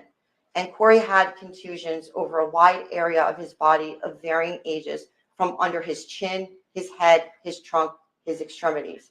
And this is where we get back to this bruising again. It's not that a kid has a bruise, so all of a sudden, it's child abuse. That's not what anyone is saying. It is the pattern of bruising. It is the amount of bruising. It is where the bruises are located. And this is what Dr. Andrew is talking about. He observes deep contusions that did not correlate with contusions on the skin, right? So that would be contusions underneath your skin. And he was able to see this in the slides and with the autopsy photos. The bruise near Corey's shoulder blade is not typical from a child running and playing. The bruise on Corey's chest was in a very odd place, unless there was a good explanation for it, right? The doctor talks about Corey's cause and manner of death. Dr. Ragasa performed the autopsy on April 3rd of 2021. Dr. Ragasa concluded that the death was undetermined. He did not conclude that this was from natural causes. The state sought the opinion of Dr. Andrew in February of 2022. And it's not to say that Dr. Ragasa's autopsy, right, what he did in the autopsy is the issue, but is the interpretation of his findings. Dr. Andrew is a pediatric, former pediatrician, and he's also a forensic pathologist, right? And the defendant is now placed under arrest on March 9th of 2022. Then Dr. Agasa amends his report in August of 2022. This case was also reviewed by Dr. Falzone, who is the chief medical examiner for New Jersey prior to this being amended. And yes, ladies and gentlemen, the prosecutor's office contacted the doctor. There is a 6-year-old who has passed away, and Dr. Ragasa, in the report, which was testified to, talks about a laceration to this child's heart.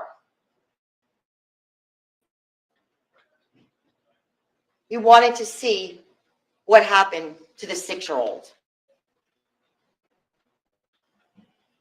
Dr. Andrew talks about Corey's lungs. There is a large left lung contusion, and this is not pneumonia. So there was some testimony about this the other day that there was noted in the autopsy report that there was just congestion in the lungs. Dr. Andrews tells you that this is a lung contusion. It's a lung bruise. He also talks about post-mortem CT scans and how they are not reliable. Here, this was read by a clinical radiologist at the hospital, and he tells you that it takes training to interpret the results of post-mortem CT because they don't look the same in dead people as they do in living people. It's not that radiologists can interpret CT scans, it's that it's a post-mortem scan. Dr. Andrew talks about Corey's heart and the injury. He tells us that he had a visible contusion on the outside of the heart. The internal examination of Corey's heart shows a laceration or tear in the tissue near the apex of the heart on the inside wall of the heart, right? So what does that mean? This injury was located in the inside of Corey's heart, right? It has to get cut open the heart to even find this injury. It's inside. And he talks about this being a tear of partial thickness, right? So what did he say during his testimony? This tear or this laceration, it didn't pierce all the way through the heart. That's why he's saying that Corey did not die immediately, right? Because it's not a hole. And he also tells us that the laceration and tear, it's not a matter of size, it's a matter of where that is located and what it's doing, right? There's one central and lower chamber of the heart. It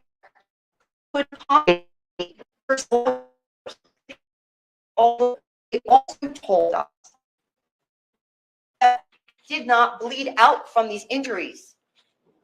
And this wasn't an instant death. And he tells us that this is trauma. And what happens is your heart tries to compensate. And then ultimately, your heart decompensates. And then what happens is you go into cardiac arrest. And that's why Corey went into cardiac arrest. He also talks about stress cardiomyopathy in Corey's heart. And ladies and gentlemen, what he's saying is that there's this marker that Corey is suffering ongoing stress. Look what's happened to him. Dr. Andrew also talks about Corey's liver.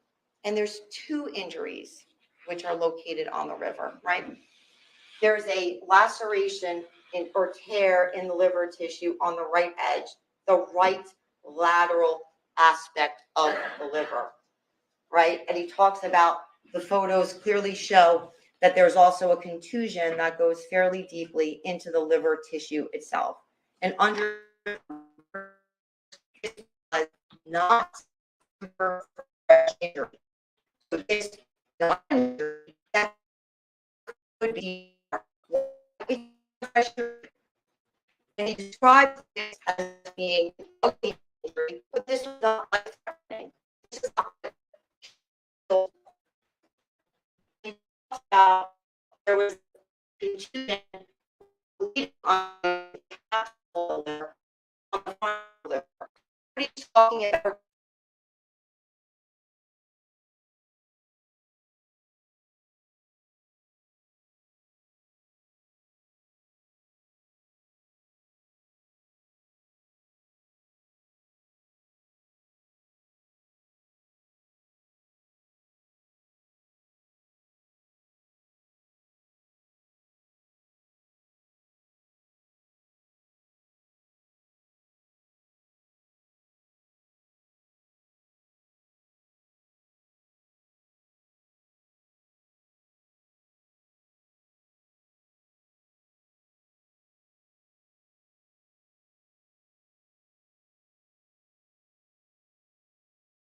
Two separate injuries, okay? But Corey's liver is lacerated on his lateral side.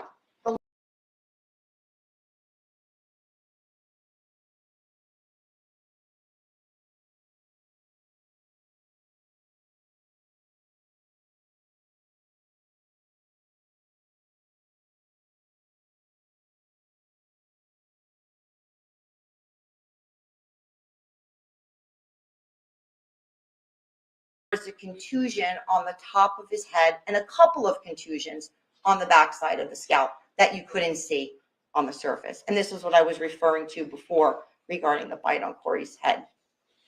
The injuries in Corey's condition provide the timeline from when the defendant inflicted blunt force trauma injury on his son. Dr. Andrew is able to determine that these blunt force trauma injuries were inflicted on Corey between 9 a.m. and 1. And what he does is he reviews slides, which are tissue samples, right? Which they take from the autopsy, and he observes an inflammatory response with the inflammatory cells, which are located in Corey's heart and liver. And this inflammatory process involves the appearance of certain repair cells to the area of injury, which results in a predictable time frame. So this is this inflammatory process, and it's a well-established. So the laceration to Corey's heart and liver occurred roughly at the same time. And that's what he says. The injuries that Dr. Andrew notes are more indicative that Corey is struck or hit multiple times than that these injuries were somehow caused by CPR. Dr. Andrew tells us that given the age of these injuries is entirely incompatible with them being produced by CPR, because they wouldn't have had this inflammatory response that takes hours to develop, right? And he also talks about CPR on the right side of the chest. CPR is done on the front of the chest. And like I said, the anterior liver injuries are not uncommonly seen with CPR, but not an injury on the side of the liver that goes deep into the tissue. So that's what he's talking about. This lateral injury, which is a deep tissue liver injury, it can't be caused by CPR unless you're doing liver CPR to bring back breathing. In the context of discussing the CPR injury, the doctor tells us that he has never seen a heart or internal laceration of the heart like this in regard to CPR related injuries, right? So again, it is the fact that this laceration is found deep inside of the heart. And he talks about this inflammation process as well. So the location of the heart and liver injuries are more indicative of the defendant striking Corey more than once, right? And this is something that you have to use your common sense about, right? it's likely more than one lung. Because how is it possible to have an injury to your heart and to your liver on the backside? Certainly not possible to occur with CPR that happens in the middle of your chest. Corey did not have an infection. Dr. Feingold. She is a practicing doctor specializing in pediatric infectious disease. She is board certified in her specialty. She actively works in a hospital, a trauma center, and teaches medical students, and she has all the technology available to her. And she reviewed numerous pages of discovery, and she tells us that she didn't see anything that suggested infection. And when asked if her opinion was to a degree of medical certainty, she responded, absolutely. Corey did not have any signs of infection leading up to his death. IV pediatrics, there was no evidence of any kind of infectious process. Community medical center, he had no signs of infection. Jersey Shore, he had a normal white count, no respiratory viral infection, and he had no evidence of having an infection per the doctor. He ate breakfast, he was speaking without coughing, there was no wheezing or shortness of breath, walking and climbing stairs. At Soch, when he arrived, he was not in respiratory distress. There was no retractions, there was no wheezing, no crackles. There was nothing observed to suggest a lung infection. Any shortness of breath was because he was less than 1.5 hours from his death. So this is what the doctor is talking about, not his breathing being off because of some type of infection, but Corey's body was shutting down. He was going to die very, very shortly. She talks about the elevation in white cell count, right? The blood work that was taken at Jersey Shore, there is an elevation in the white blood cells. She's saying this isn't due to an infection. This is because this is what's happening because he's already suffered blunt force trauma injury. His body is shutting down. Of course, your white blood cells are going to be elevated at that point. And she talks about this as a cell count consistent with a giant surge. And she also talks about the other level, which is a stress response, not an infectious response, but a stress response. And this is also consistent with the elevated glucose levels that were determined in this blood work because his body was shutting down due to the blunt force injury and due to this inflammatory reaction that Dr. Andrew was able to find under the microscope, right? And this is how you know that the injuries were not caused by CPR, right? Because if they were caused by CPR, then that would have been after death. So why would there be any inflammatory process there? It is not caused by CPR. Again, factors that do not support infection. There's no bacteria in Corey's bloodstream, which this factor is not even mentioned by Dr. Bodden in his report. The scan of the lungs is a post-mortem CT scan, right? And Dr. Feingold and Dr. Andrews corroborate each other with their testimony. Post-mortem CT scans are not used in the diagnosis of pneumonia because the lungs are no longer holding air. So it's not that the use of the CT scan is wrong, right? But if you're going to use the CT scan, your lungs have to get filled back up with air for that to be reliable. And that's what Dr. Feingold was talking about. Why? Because you stop breathing when you pass. And the lungs would have to be inflated or insulated for this to be readable and reliable, right? So Dr. Bodden's testimony about, the infectious disease doctor, and she didn't know the availability or whatever it was, that's not the issue. If you're going to use the scan, you have to inflate the lungs back up so the scan is actually reliable. this postmortem lung swab, this is also something that is relied upon for this idea of sepsis, okay?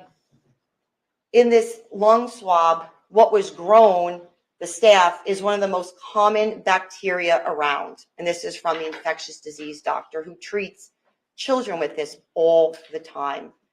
And this is not a reliable way to diagnose an infection in the living because there is a high risk of frequent contamination. And that could even be for intubation, right? And we know that Corey was intubated, right? And we also know that Corey was at the hospital and everyone was touching him. There was nurses, there was a doctor. His body is transported by a funeral home. The autopsy is done the next day. And she tells us how highly prevalent the finding would be in children, right? We know this about kids. They sneeze, they cough, they have this stuff everywhere. And this is why her testimony is important. And what she tells us is the normal clinical course of this pneumonia occurs over the course of days. Doesn't just occur within hours, and it includes a fever, and there's gross abnormalities, which we noted on a chest x-ray, which Corey had, and everything is fine. There would be an abnormal pulmonary exam, and there would be pus, right? And Dr. Bonin said that in his report, there's no indication that there was pus or an abscess on Corey's lungs. Ms. Lento, Yeah. yeah, we've gone about an hour and 10 minutes, ladies Okay. and gentlemen. So before Ms. Lento transitions to Dr. Bodden, why don't you take a short break, stretch everyone's legs, give the court reporters a break, and then we'll come back out. All right.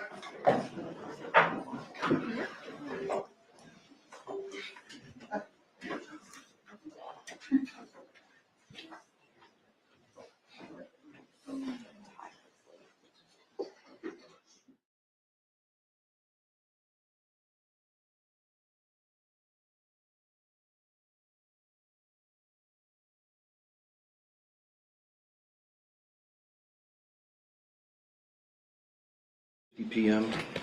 The jury's in the jury room. Anything from counsel outside the president's jury? No, Judge, thank All you. right, so let's try and keep it short, and we'll wait for the jury to knock, but hopefully 10 minutes or less.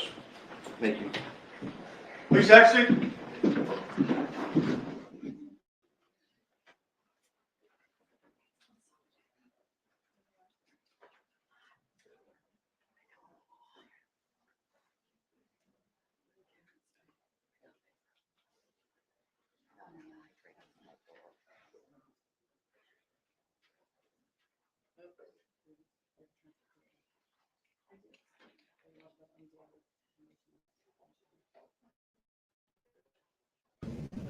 All right, another break. I agree with Kimberly Mann. Notice they had to sit there and almost have to wear those damn astronaut diapers for the defense when they were trying to knock it home and really going into that Dr. Baden thing. Really going into it. But for the prosecution, they're like, look, you better keep this short and sweet. Now, I'm very surprised they're going to keep this jury until, well, 5 o'clock Eastern time because it's 3:30 here, so it's 4:30 there.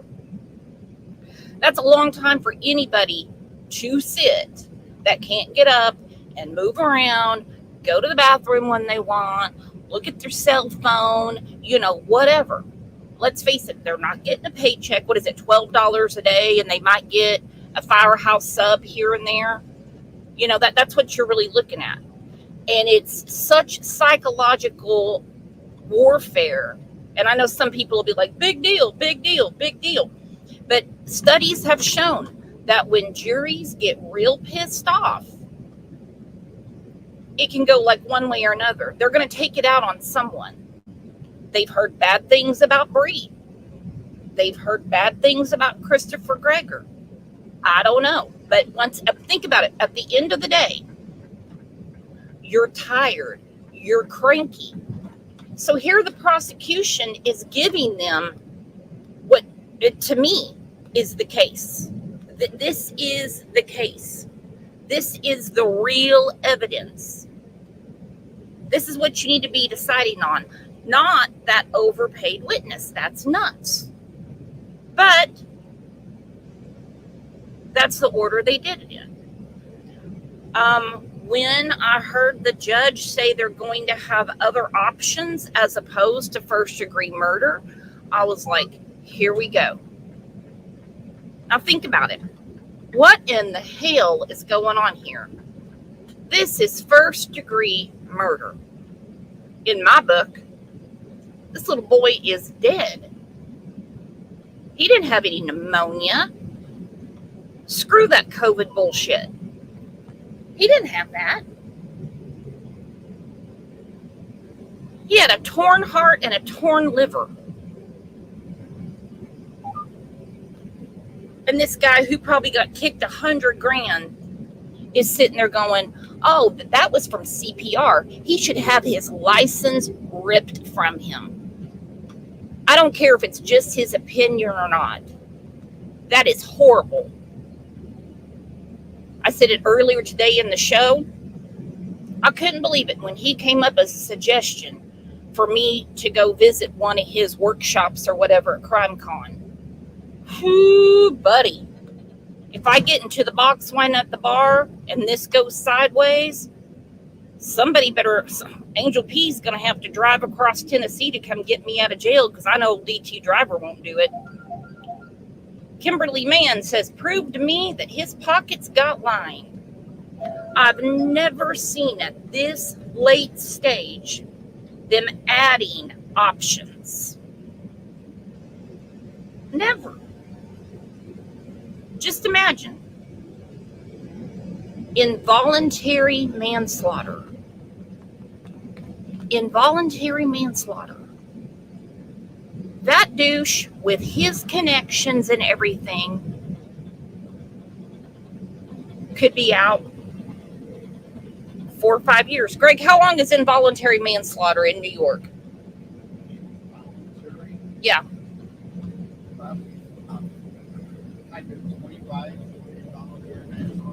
Oh, he said it could be 10 to 25. Okay. Well, and that's in New York. I don't know about New Jersey. This is crazy. Oh, okay. Greg just said no. Involuntary is 7 to 10. 7 to 10. So if they decide to take the safe route, saying, hey, I think Dr. Baden had a point. I think the other doctors had a point.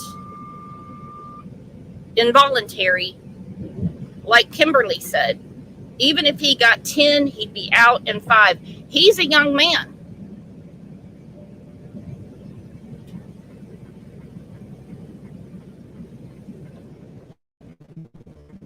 His life's not over, but Corey's is. What really upset me is when they wanted to bring up the prosecution, and you guys are probably going to lose me again because we're like in the woods.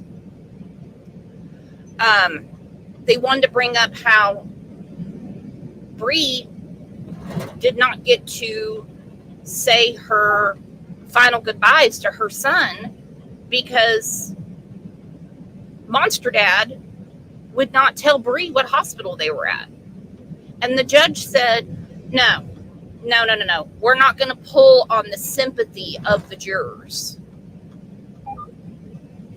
Are you... I couldn't believe what I was hearing. That is part of the case. That is part of Christopher Gregor's character. What a horrific thing to do to little Corey. Is it not? Kimberly Mann said, yep, bias. Thank you, girlfriend. That's the word. That's what it's called. That is bias. He called to get the insurance card because I'll be damned, he gets stuck with the bill. Man, all I can do is just pray for the wisdom of the jurors. And if this goes Bree's way, I hope it does. I really hope that the state of New Jersey gives her a right to sue letter to go after Child Protective Services. And then but if it doesn't go her way, I hope they still give her that right to sue letter, because either way, Corey is gone. And I hope she civilly sues the Gregor family. Of course, that's just me pipe dreaming. We know the non-justice system doesn't go that way. Sorry to be so honorary today, but I'm just not liking what I'm hearing from this judge. I'm just not liking it.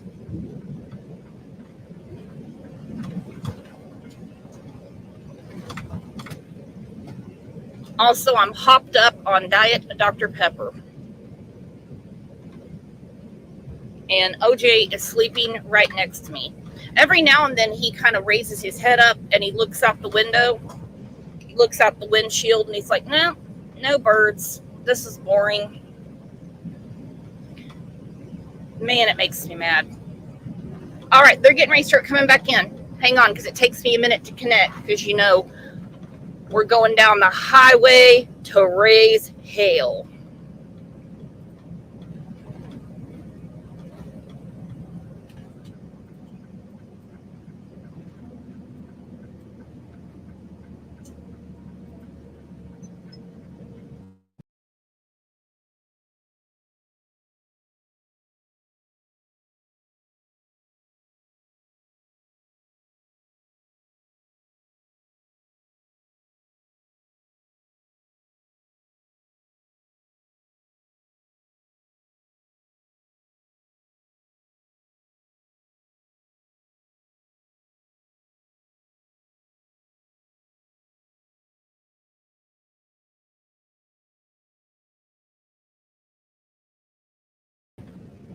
Okay, I was told incorrectly. I guess they're not going back in right now. Kimberly Mann said Diet Dr. Pepper and Captain Morgan's Brooks. Well, it is 5 o'clock somewhere, but no. And Kimberly, hey, Halo, what's up, girl? Kimberly also said the way his dad, Gregor Sr., is sitting in the back staring into the camera is awkward. That's that station. He learned that stare with the state police, just like the way he was on the stand. It was almost like he was questioning himself, like, how dare you ask me that type of attitude. It was really sickening, if you want to know the truth. And when it comes down to it, when they found out that Corey is their grandson, they sort of had this, well, we've all played on the wrong side of the tracks at one time attitude, and he's going to come and be with us. And treated Bree and her mother like shit on the bottom of a shoe. Oh my gosh, it's horrible. We're back on the record. The jury's still in the jury room. Corporal Bennett, did you tell them to knock her? Yeah, want me knock? I thought we just gave them a timeline. Right, why don't you knock and ask them if they're ready, please? You guys ready? Okay, One in the bathroom. thank you.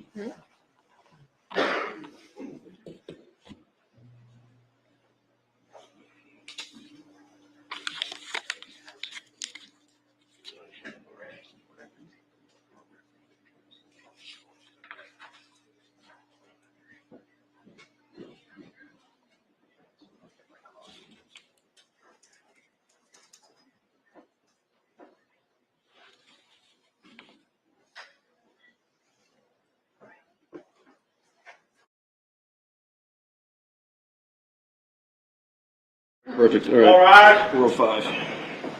turn out.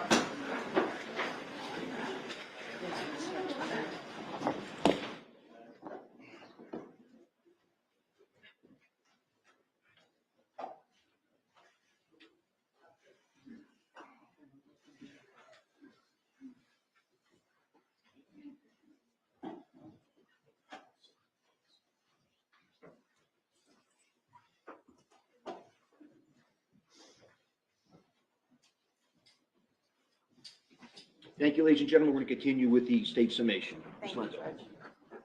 So in regard to Dr. Auden's testimony, he's not board certified in pediatrics or infectious disease. He's hired by the defense. He did not give an opinion with a medical degree of certainty even. He's talking about percentages of what he thought happened to Corey. And he even gives this kind of strange theory about SIDS, a SIDS theory in an almost 7-year-old child. And Dr. Baden is basing his entire opinion on a postmortem CT scan, a postmortem lung culture, and Corey's white blood cell count. But again, we talked about this already. This is the blood cell count from when Corey was at Southern Ocean Medical Center, when his body was depleting from the response and the injuries that he had suffered. Dr. Baden did not consider the facts, which were crucial and essential in determining the manner of death. And the doctor acknowledged this during cross-examination when he says that facts, right, or the details, and I'm summarizing right now, right, that is essential when considering manner of death. And that's why when you look at this opinion, it just doesn't make a whole lot of sense, right? Because it's not congruent with the facts of what's going on in this case, right? Because what's happening is it's an attempt to explain away Corey's injuries, right? Corey presents at the hospital because he has blunt force trauma injuries, right? So let's explain this away by saying it's pneumonia. And now we have to try what the actual injuries are. Oh, so it's CPR.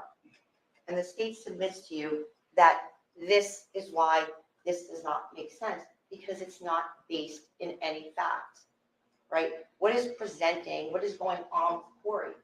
And that's why none of this was considered, which should be considered when you're determining the matter of death. How somebody died, you're not considering the fact that there were bruises on them. You're not considering any of these things when you're determining a matter of death.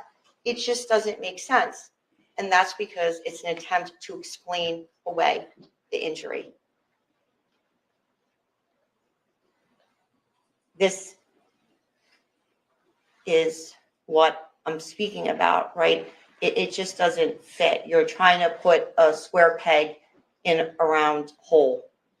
And if you look at what was actually happening, right, and Corey's lack of symptoms and all of these lack of things, then we know that Corey did not have an infection, he did not have pneumonia, and he certainly did not have sepsis, especially when there's a blood culture and there's no bacteria even noted in his blood.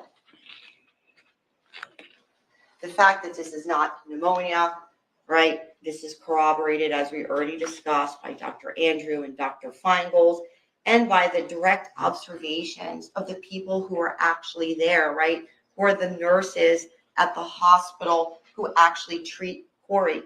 Dr. Andrew tells us there is zero, not one scintilla of evidence of sepsis or any other infectious disease process. 6-year-olds don't just die. They don't die suddenly out of nowhere. And we know what this is. It's a murder. We know how it happened. Blunt force trauma, strike, a hit. We know who did this. The defendant, Corey's father. We know when it happened. It happened between 9 a.m. and 1 p.m. We know where it happened. It happened at the defendant's apartment and under the defendant's care. And we know why it happened, right? And this is what I was talking about in regard to motive and intent and being able to use the treadmill video from the 20th to determine this, right? The defendant was angry at Corey's mother because she took him to the doctor. She took him to the hospital, and Corey was returned home almost 14 hours later. And the defendant believed that Corey had disclosed this abuse. The defendant caused Corey's death or seriously bodily injury resulting in death, and he did so purposely or knowingly, right? And has to prove part of it. The judge is going to tell you more in regard to murder, right? You're going to see the state does not have to prove this long plan of premeditation, right? The state has to prove that the defendant caused Corey's death or serious bodily injury that then resulted in death and did so purposely or knowingly, right? And what is purposely? A person acts purposely when it is the person's conscious object to cause death or serious bodily injury resulting in death. And when the person is aware that it is practically certain that this conduct will cause death or serious bodily injury resulting in death. It is the state's argument that the defendant knowingly inflicted serious bodily injury which resulted in Corey's death. Child abuse. We know that this was the conscious objective of the defendant because look at the injuries, right? Look at the type of injuries. You know what you're doing, and this is purpose, when you inflict these type of injuries that are so critical and so life-ending, and they're inflicted upon a 6-year-old. And where the injuries were located, and we kind of touched on this before, right? You could determine that it was multiple strikes. You could determine that it's one matter. It is the type of injury and common sense, right, of what the defendant did. You can also consider aggravated manslaughter, which is a lesser included charge of murder. And in that particular charge, the state would have to prove, and this is only part of it, the judge is going to give you more, that the defendant caused Corey's death, and the defendant did so recklessly. And the defendant did so under circumstances manifesting an extreme indifference to human life. So absolutely he did this, ladies and gentlemen, right? He caused Corey's death. He did so recklessly. And there was an manifest extreme indifference to Corey's life. So of course, right, with the type of injuries. The third thing for your consideration, which would be a lesser included, would be for reckless manslaughter. And again, the judge is going to give you the law regarding this. And basically, the state would have to prove that the defendant caused Corey's death, and he did so recklessly. Of course. The state submits that the defendant's conduct was beyond reckless manslaughter. It is beyond aggravated manslaughter. And again, when we're talking about motive and intent, right? On March 20th, Brianna was 2 hours late when she dropped off the defendant, and he was punished on the treadmill.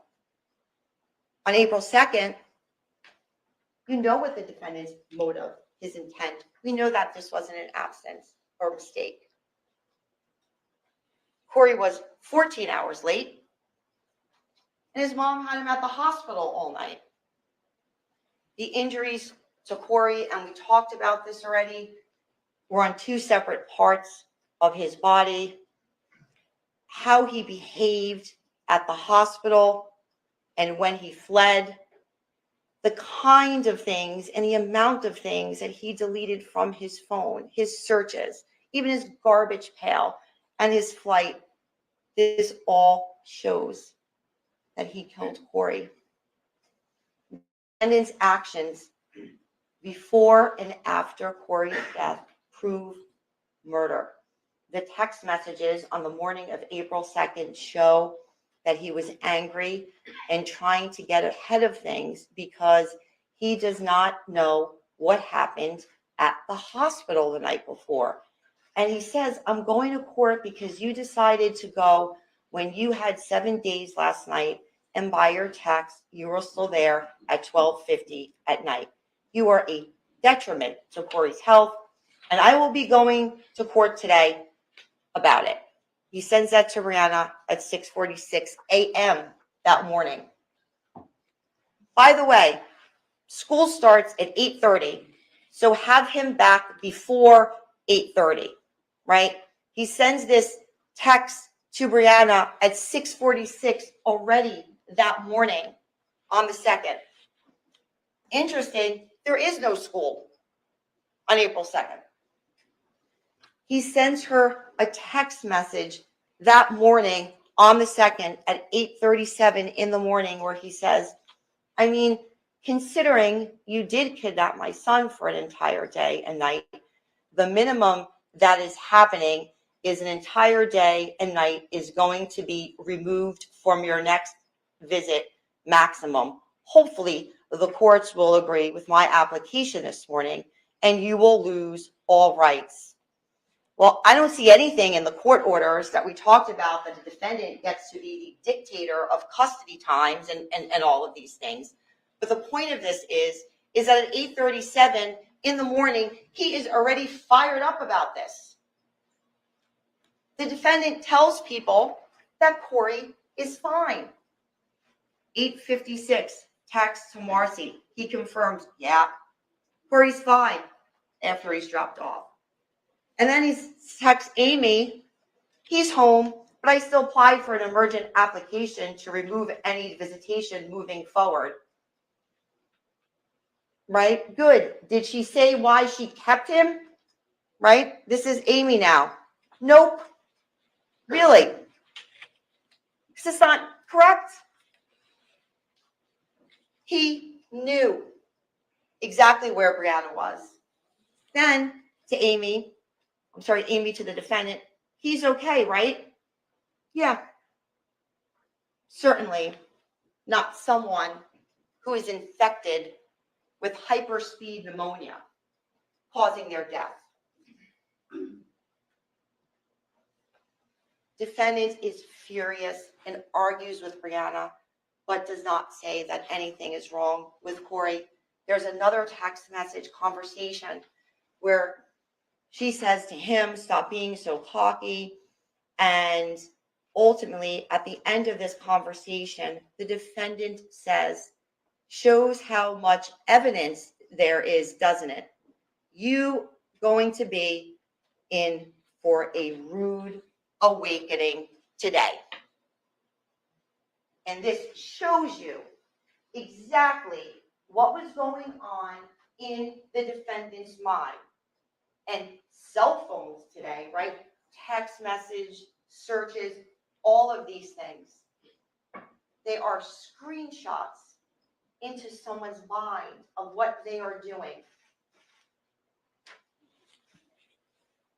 The defendant's call to the child abuse hotline at 10:04 a.m.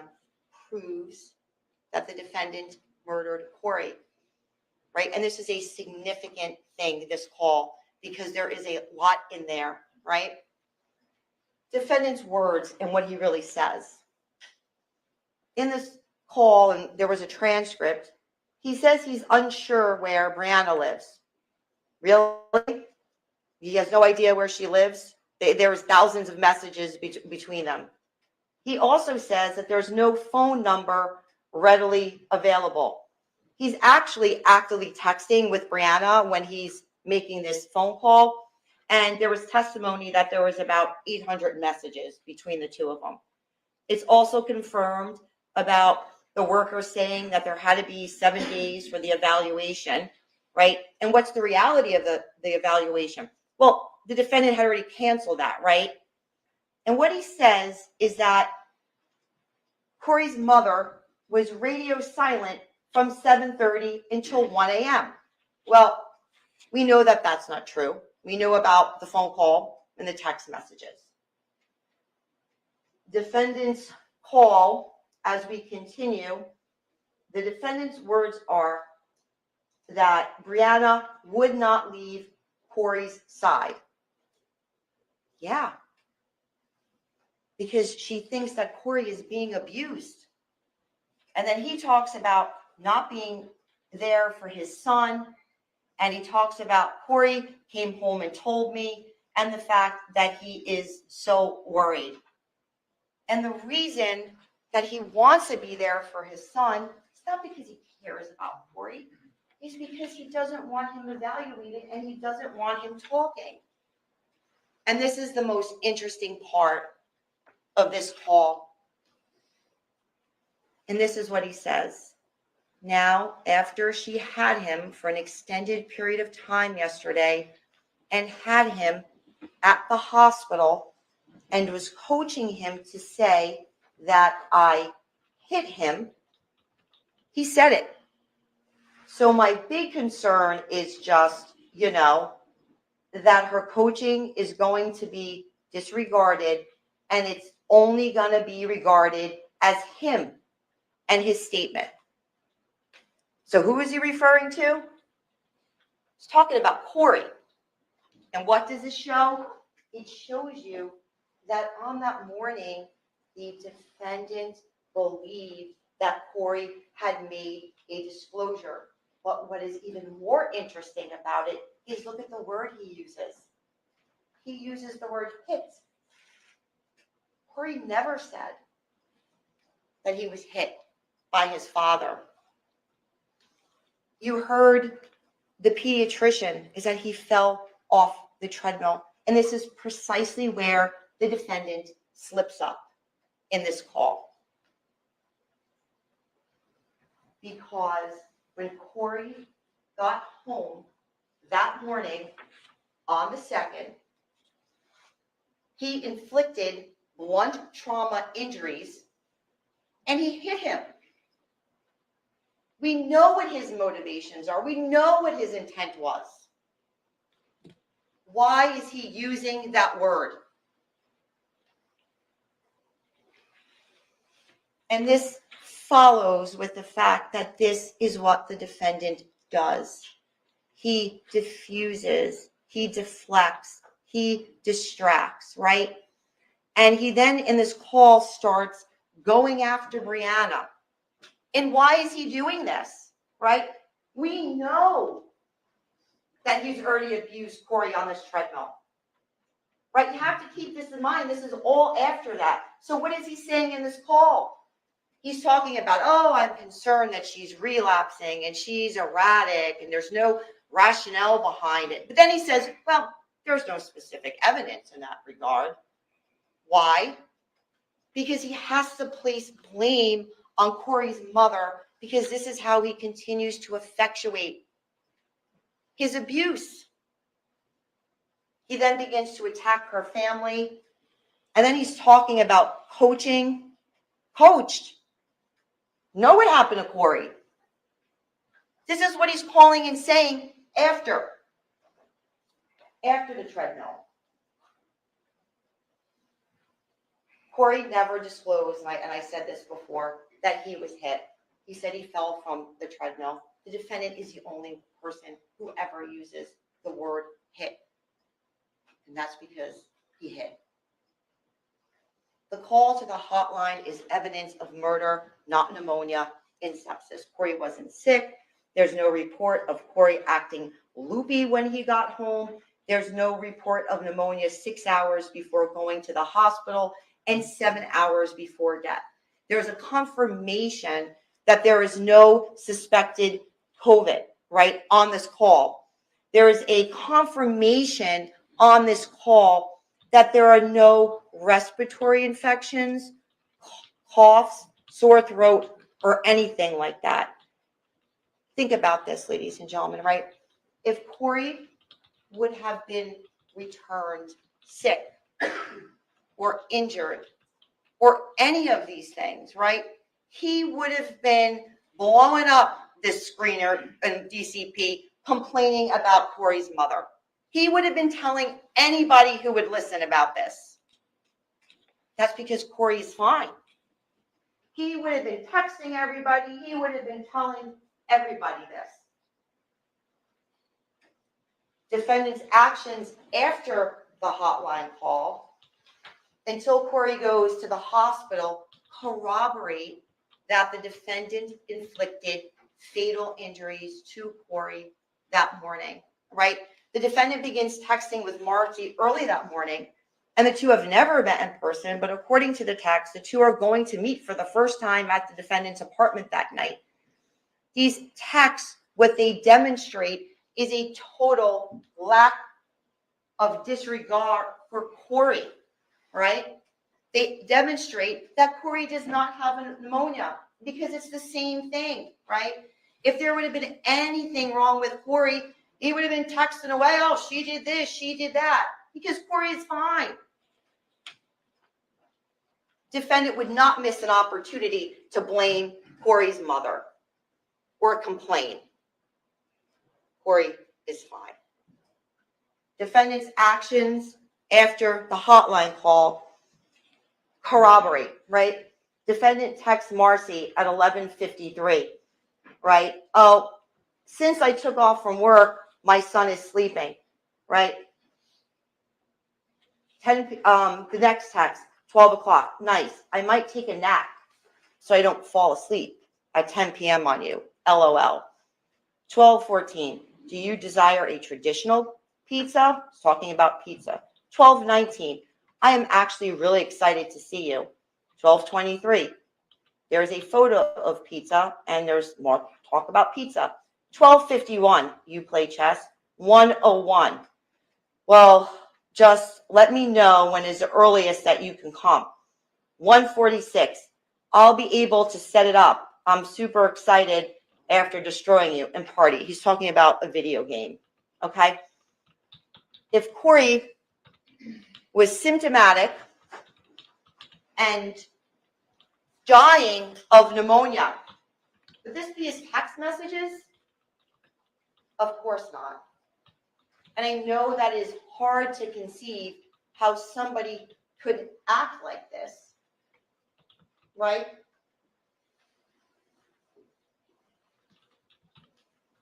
But at 2:06 p.m., right, the defendant sends this selfie picture, okay? The defendant is smiling, right? And there's this ordering of McDonald's. And it was most interesting about this picture.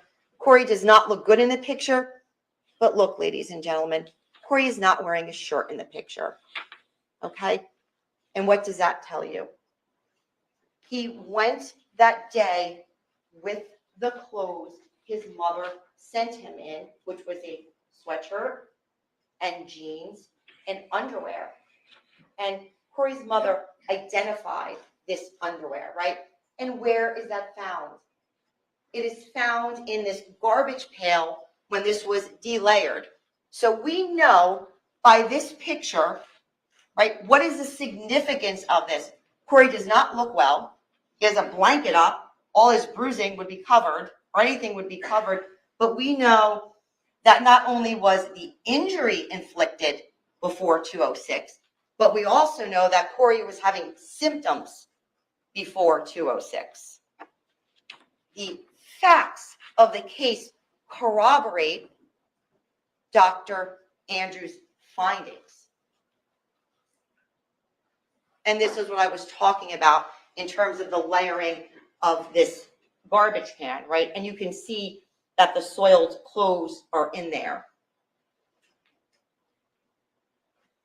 because the murder occurred before 2:06, right? And Corey is not wearing a shirt, and we know that Brianna had sent him in those clothes, which were clean. The clothes are under the McDonald's bag. that means that defendant took Corey's dirty clothes off before 2 p.m., and it's consistent with Dr. Andrew. The defendant's actions after his selfie corroborate that the defendant murdered Corey. At 2:06, right? Think on 2:13, want to talk on the phone.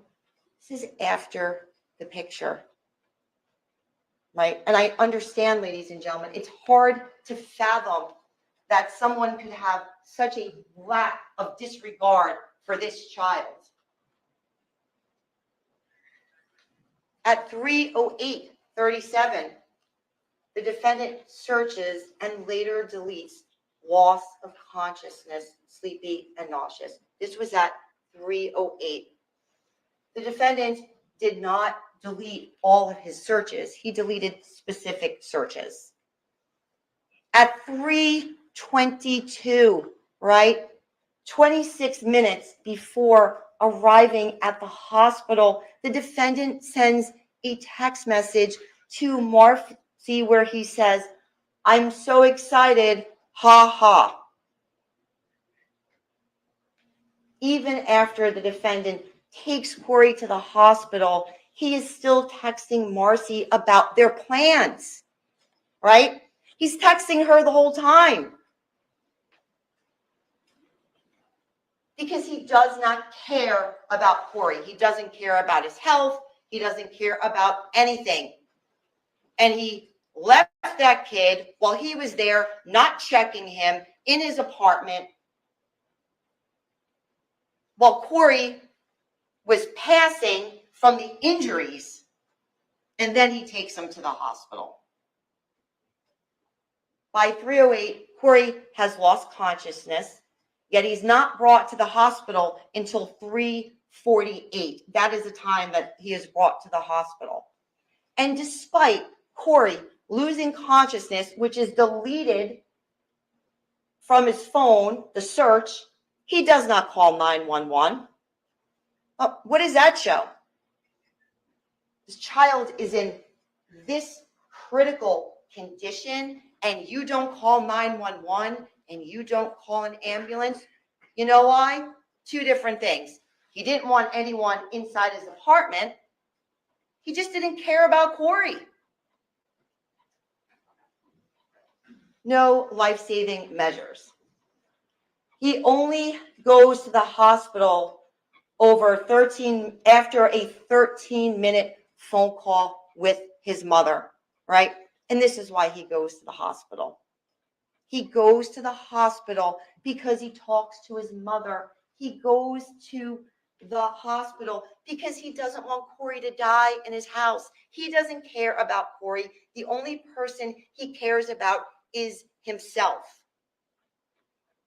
He tells Brianna that Corey is lethargic, his legs are hurting, sleeping all day, throwing up, and he just didn't feel good, and asks her to send the insurance card. But he does not say anything to anyone else about being wrong with Corey and the other people that he was communicating with. And at this point in time, ladies and gentlemen, this is at 3:30 in the afternoon. And yeah, all these things are happening because Corey is suffering in that house. He does not tell Corey's mother which hospital he is taking Corey to,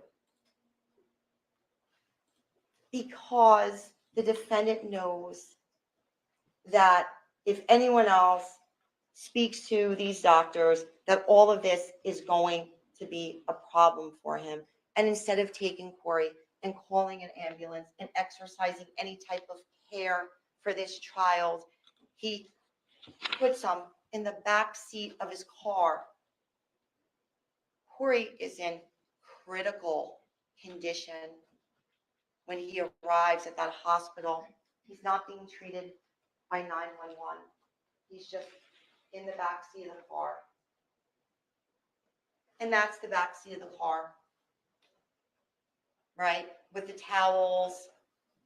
And that's what he did. Driving to the hospital. And you can see him here gets to the emergency room. Oh, it's going to take him out of the back seat.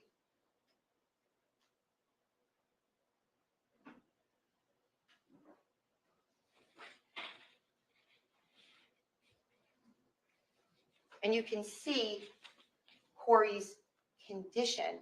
You can see his legs. You can see in this particular video the condition of Corey, right? And how he has no strength left and he's holding on to his father and his legs are dangling. And as you continue on in this video, you can actually see the part of it where Corey's head goes back. And this is what Nurse Doyle is talking about in terms of the agonal breathing. Corey arrives at the hospital presenting with trauma at 3:48 p.m. Corey cannot exit the car or walk, doesn't call 911. Defendant does not make a scene or convey any type of urgency as he casually walks into the desk holding his then limp son, who is less than an hour and a half from his death. And that's what the nurses are talking about, right? Think about it. Any parent, any person, if your child was that sick, you'd be yelling, you'd be screaming, you would be in some type of panic. And that is what the nurses are describing at the hospital. Nurse Doyle tells us that he observes Corey, he is pale, he is lethargic, he is stuporous, he is nonverbal, and agonal breathing, which he describes as death breaths, right? He's taking his last breaths. The defendant provides a clinical description of what is happening to Corey. And again, this is what the nurses are talking about, right? Earlier in the day, around 9 o'clock, he says he's dropped off by his mother. Oh, then he was at Jersey Shore the night before. He had a workup and was discharged. Early that morning, he appeared loopy and drowsy. And there's nothing to note whatsoever to indicate that the defendant actually made any of these observations, right? And the point, ladies and gentlemen, is that he is not acting like a concerned or caring father in any regard. And you can see that in his demeanor, his calmness, right? With a limp child hanging off of you, of how he's acting. Defendant makes excuses and deflects in the emergency room before Corey dies. He's admitted at 3:53. Nurse Doyle is still present, but Corey is mainly cared by for Nurse Carnevale. And when Corey is brought to the room, she describes the defendant as emotionless. She's not talking about the outside. She's talking about when he is inside room 6, when the defendant is talking about the case history, what symptoms, what's happening to Corey. And she is describing this as emotionless, and Doyle describes this as clinical. Because you know why? Parents or anybody, if this was the condition as your child, you wouldn't be able to calmly walk in and say, oh, he's having symptoms. No, that is inconsistent with any type of behavior of a parent or anyone in regard to any person. Defendant now, at this point, right? This is the condition of Corey. He starts talking about Brianna, right? Because what is he doing? He's already here going to the hospital with a purpose, with the purpose to deflect and to distract, right? And the defendant doesn't allow the nurse to even call Brianna. No, don't call his mother. Oh, she's a drug addict.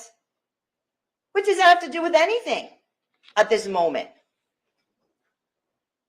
The defendant says that Corey vomited. He complained of leg pain before he brought him to the ER. Defendant tells nobody at the hospital that Corey defecated his pants, right? That shouldn't be an important thing to talk about, but yet he can talk about Brianna, Corey's mother, in this calm state. He didn't tell anybody at the hospital that there was a loss of consciousness. That didn't apparently matter in his calm state while this is happening to his son. He's basically providing unassuming symptoms, right? And criticism of Brianna at the time when the actual facts, the actual symptoms would have mattered most. That's not what this is about for him. Corey is pronounced at 5:03, and the defendant is not at his bedside, right? Pediatric CPR was administered, right? And we heard Nurse Carnival talk about it. One-handed pediatric CPR because he was 6 years old. Corey codes and he seizes, right? And what happens is, and this is in the testimony, right? He codes and seizes, and then they're able to get pulses back.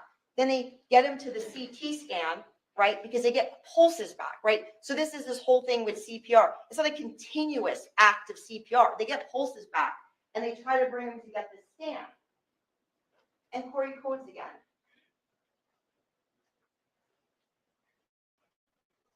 If you see this video, right, where the defendant is now outside of the room, the defendant does not have a breakdown due to grief. He has a breakdown because now he knows that he is going to be on the hook for what happened. He is at the bedside at 4:51 for a matter of minutes, and then he chooses to leave, right? And this video that the defense showed you, if you actually watch the video, you can see at one point where there's like the nurse is pulling on him to come back because he just wants to get out of there. His only tears were for himself because what he did. Instead of staying with his son, he flees. Medical staff stayed in room 6 with Corey. The defendant did not. Brianna calls the defendant right before and after Corey dies, doesn't answer. The defendant goes back to the waiting room, and what does he do? He calls his parents. At 5:10, David Greger called the police and told the defendant that he was going to call the police. After hearing this, the defendant leaves the hospital. He goes out the nearest door, right? Not the door that he came into, because you can see him walking in the video. And he casually gets in his car and drives away at 5:20 without any hesitation, upright, phone in hand. Your son just passed away. And this is the most important part of this case, right? If your son had just passed away and you did not know why, right? Oh, this was an infection. This was sepsis. If you had no idea, the last thing you would ever do is leave, right? You would be at that hospital demanding answers. What happened to my son?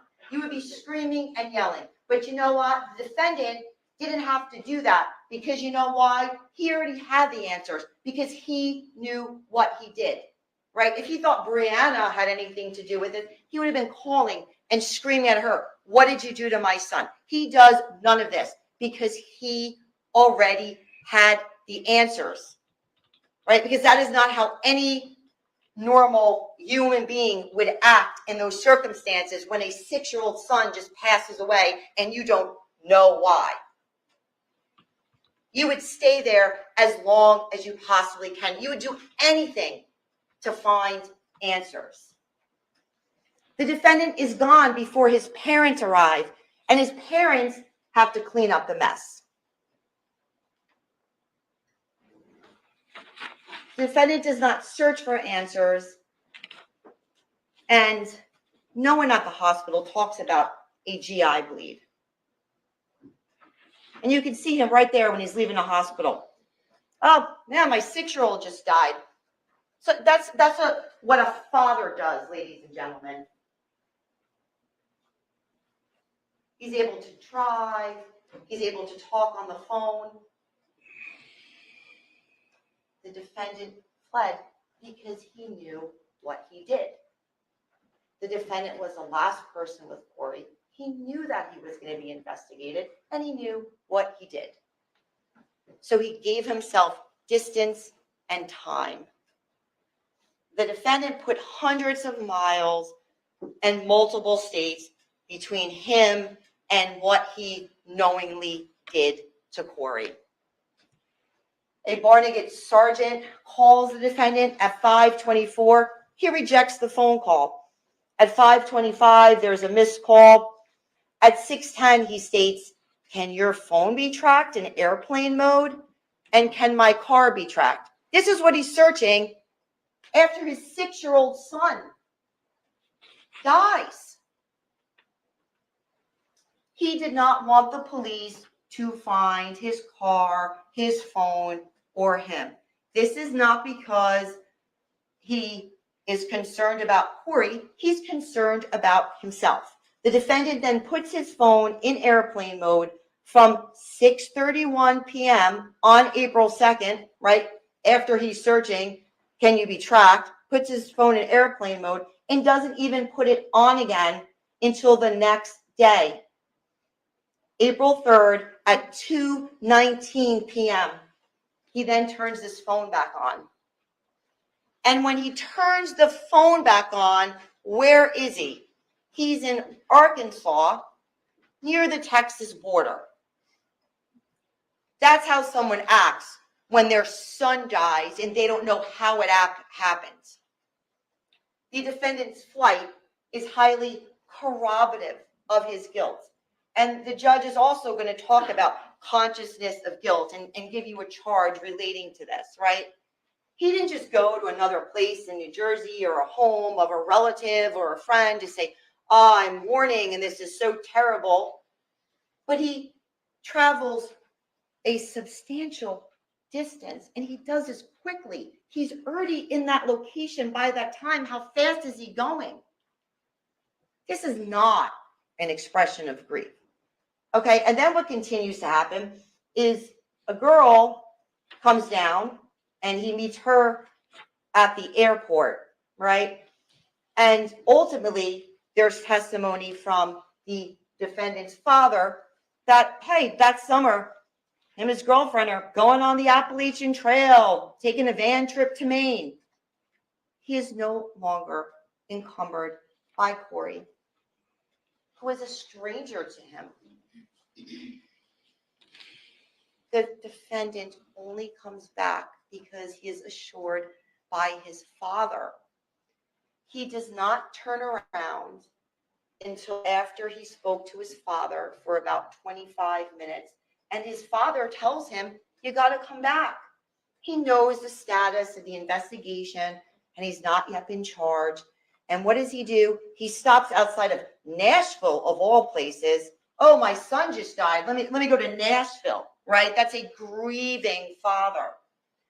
And then he picks up Laura, a girl in Tennessee, at the airport, where he's stopped by the members of the Alcoa Police Department, and his car and his phone at that point were taken. So grieving, "I'm going to go meet this girl in Tennessee." Said the judge is going to speak to you in the charge about consciousness of guilt, right? And there's deleted and missing texts and about these web searches, right? The loss of consciousness, sleepy and nauseous. This search is from 3:08 on April 2nd. This is deleted after that time and before when his phone is taken while stopped by the Alcoa Police Department after picking up Laura on April 4th. Between the defendant's last communication with Brianna around 3:20 p.m. on April 2nd and when his phone is taken from being stopped at the Alcoa Police Department, the defendant deletes all of his text messages with Brianna. And we have the text messages because there's testimony that Brianna provided us with her phone. And this involved the testimony of Sergeant Coles. There are no individual text messages with either the defendant's mom or dad before April 3rd. The defendant manually deleted things from his phone that were the most damaging to him of what he thought was damaging to him. And arguments with Brianna, discussions, and regarding Corey's treatment or doctor's visits on April 1st. And what parent deletes this after his child passes away? Right? Again, you don't know what happens to Corey, but I'm going to delete my phone. Come on, ladies and gentlemen, common sense. These deletions are intentional because there's texts from others within this time frame. There's texts with Amy and Laura, and the texts that are there are only the texts that say negative things about Corey's mom. When the defendant is in Arkansas and Tennessee, he searches the internet for alternate facts and explanations for what he did. The defendant knew what he did to Corey and where he hid him, right? So he's trying now to make this fit. Sergeant Coles testifies that these were his searches. What causes a rise in blood sugar and white blood cells? Could internal bleeding raise your blood sugar levels? How does gastrointestinal bleeding happen? Can a GI bleed be slow? There was a murder determined from an autopsy how long to file charge. Okay? This is not rooted in grief. It shows you, again, phones right there are like an image into someone's mind. Why is he looking up GI bleeds and all of these things? Because he knew where he hit Corey. That's why he's looking them up. In terms of the investigation, the police speak to David Greger. Mr. Greger sees the treadmill video, and he tells us that he's actually the person who took care of Corey, right, and living in Monroe. And this corroborates the fact that the defendant didn't care or really know his son. There's also testimony from Sergeant Scuddy, right, that he had attended the autopsy and that they immediately started their investigation, right? And that's what they do. And that's why we know about the garbage, right? Because Sergeant Scuddy didn't go on a wild goose chase and start tearing up this apartment for blood when there's internal injuries, because he goes to the autopsy and he knows that it's internal. And what does he do? Starts looking at the garbage, which is an insight to what was happening on that day.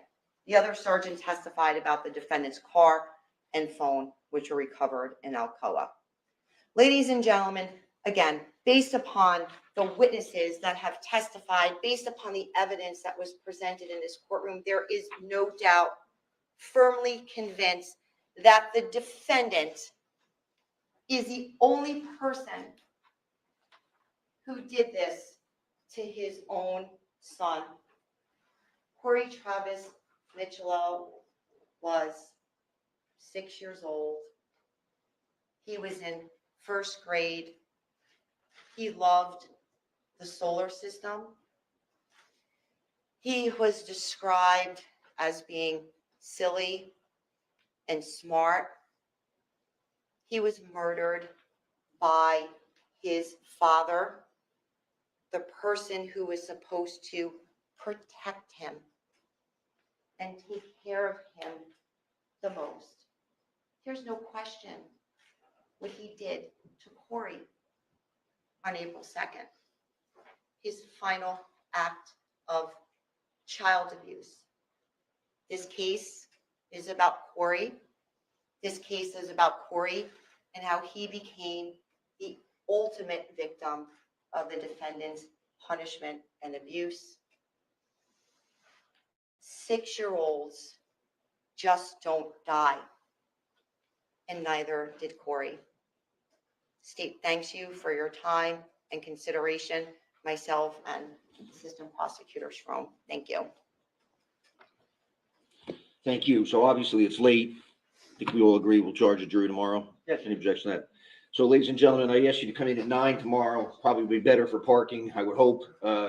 There's another judge in jury selection, so that probably adds another couple hundred people to the parking garage, which is already limited. So coming in at 10 probably gave you some more difficulties than I anticipated.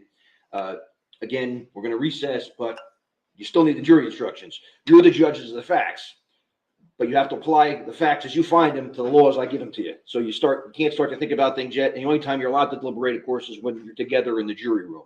So please don't discuss the case. Please don't look up any news articles. I'm going to do it for you.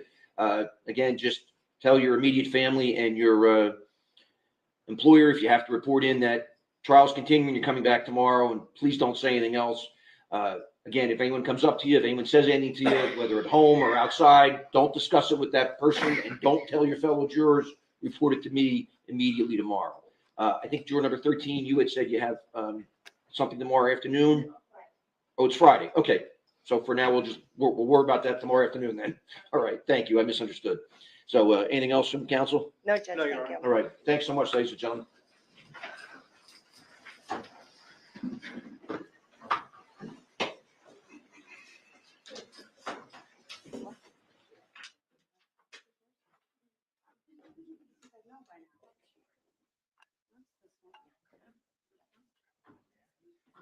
It's the yellow one.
Thanks. I'll see you tomorrow.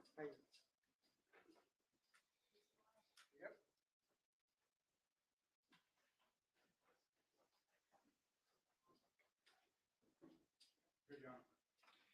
All right, it's 5 p.m. The jury has left the jury room. Tomorrow morning, the court will open. It'll be an open public court, but once I reach the point of providing the final charge to the jury, our court rules require that the sheriff's officers then lock the doors. So you're welcome to come, any member of the public or anyone else, but once you're in here and I start the charge, you can't get out. So then you're stuck for the whole time. So not obligated to come, but if you're certainly welcome to come if you want to. But my point is that you can't decide after a half hour that you don't want to hear me reading the law and you want to get up and leave. So the idea is that there should be no distractions while the final charge is administered to the jurors. Anything from counsel at all? No, Judge, thank you. All right. Thanks, everyone. If you try and start right on time to give the jury as much time as possible thereafter to consider the case tomorrow. See you tomorrow.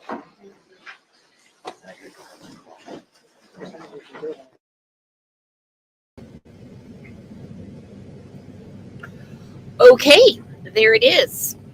So I've got some other shows that I had planned to do throughout the week, some things to talk about, but I really want to stay vested in this.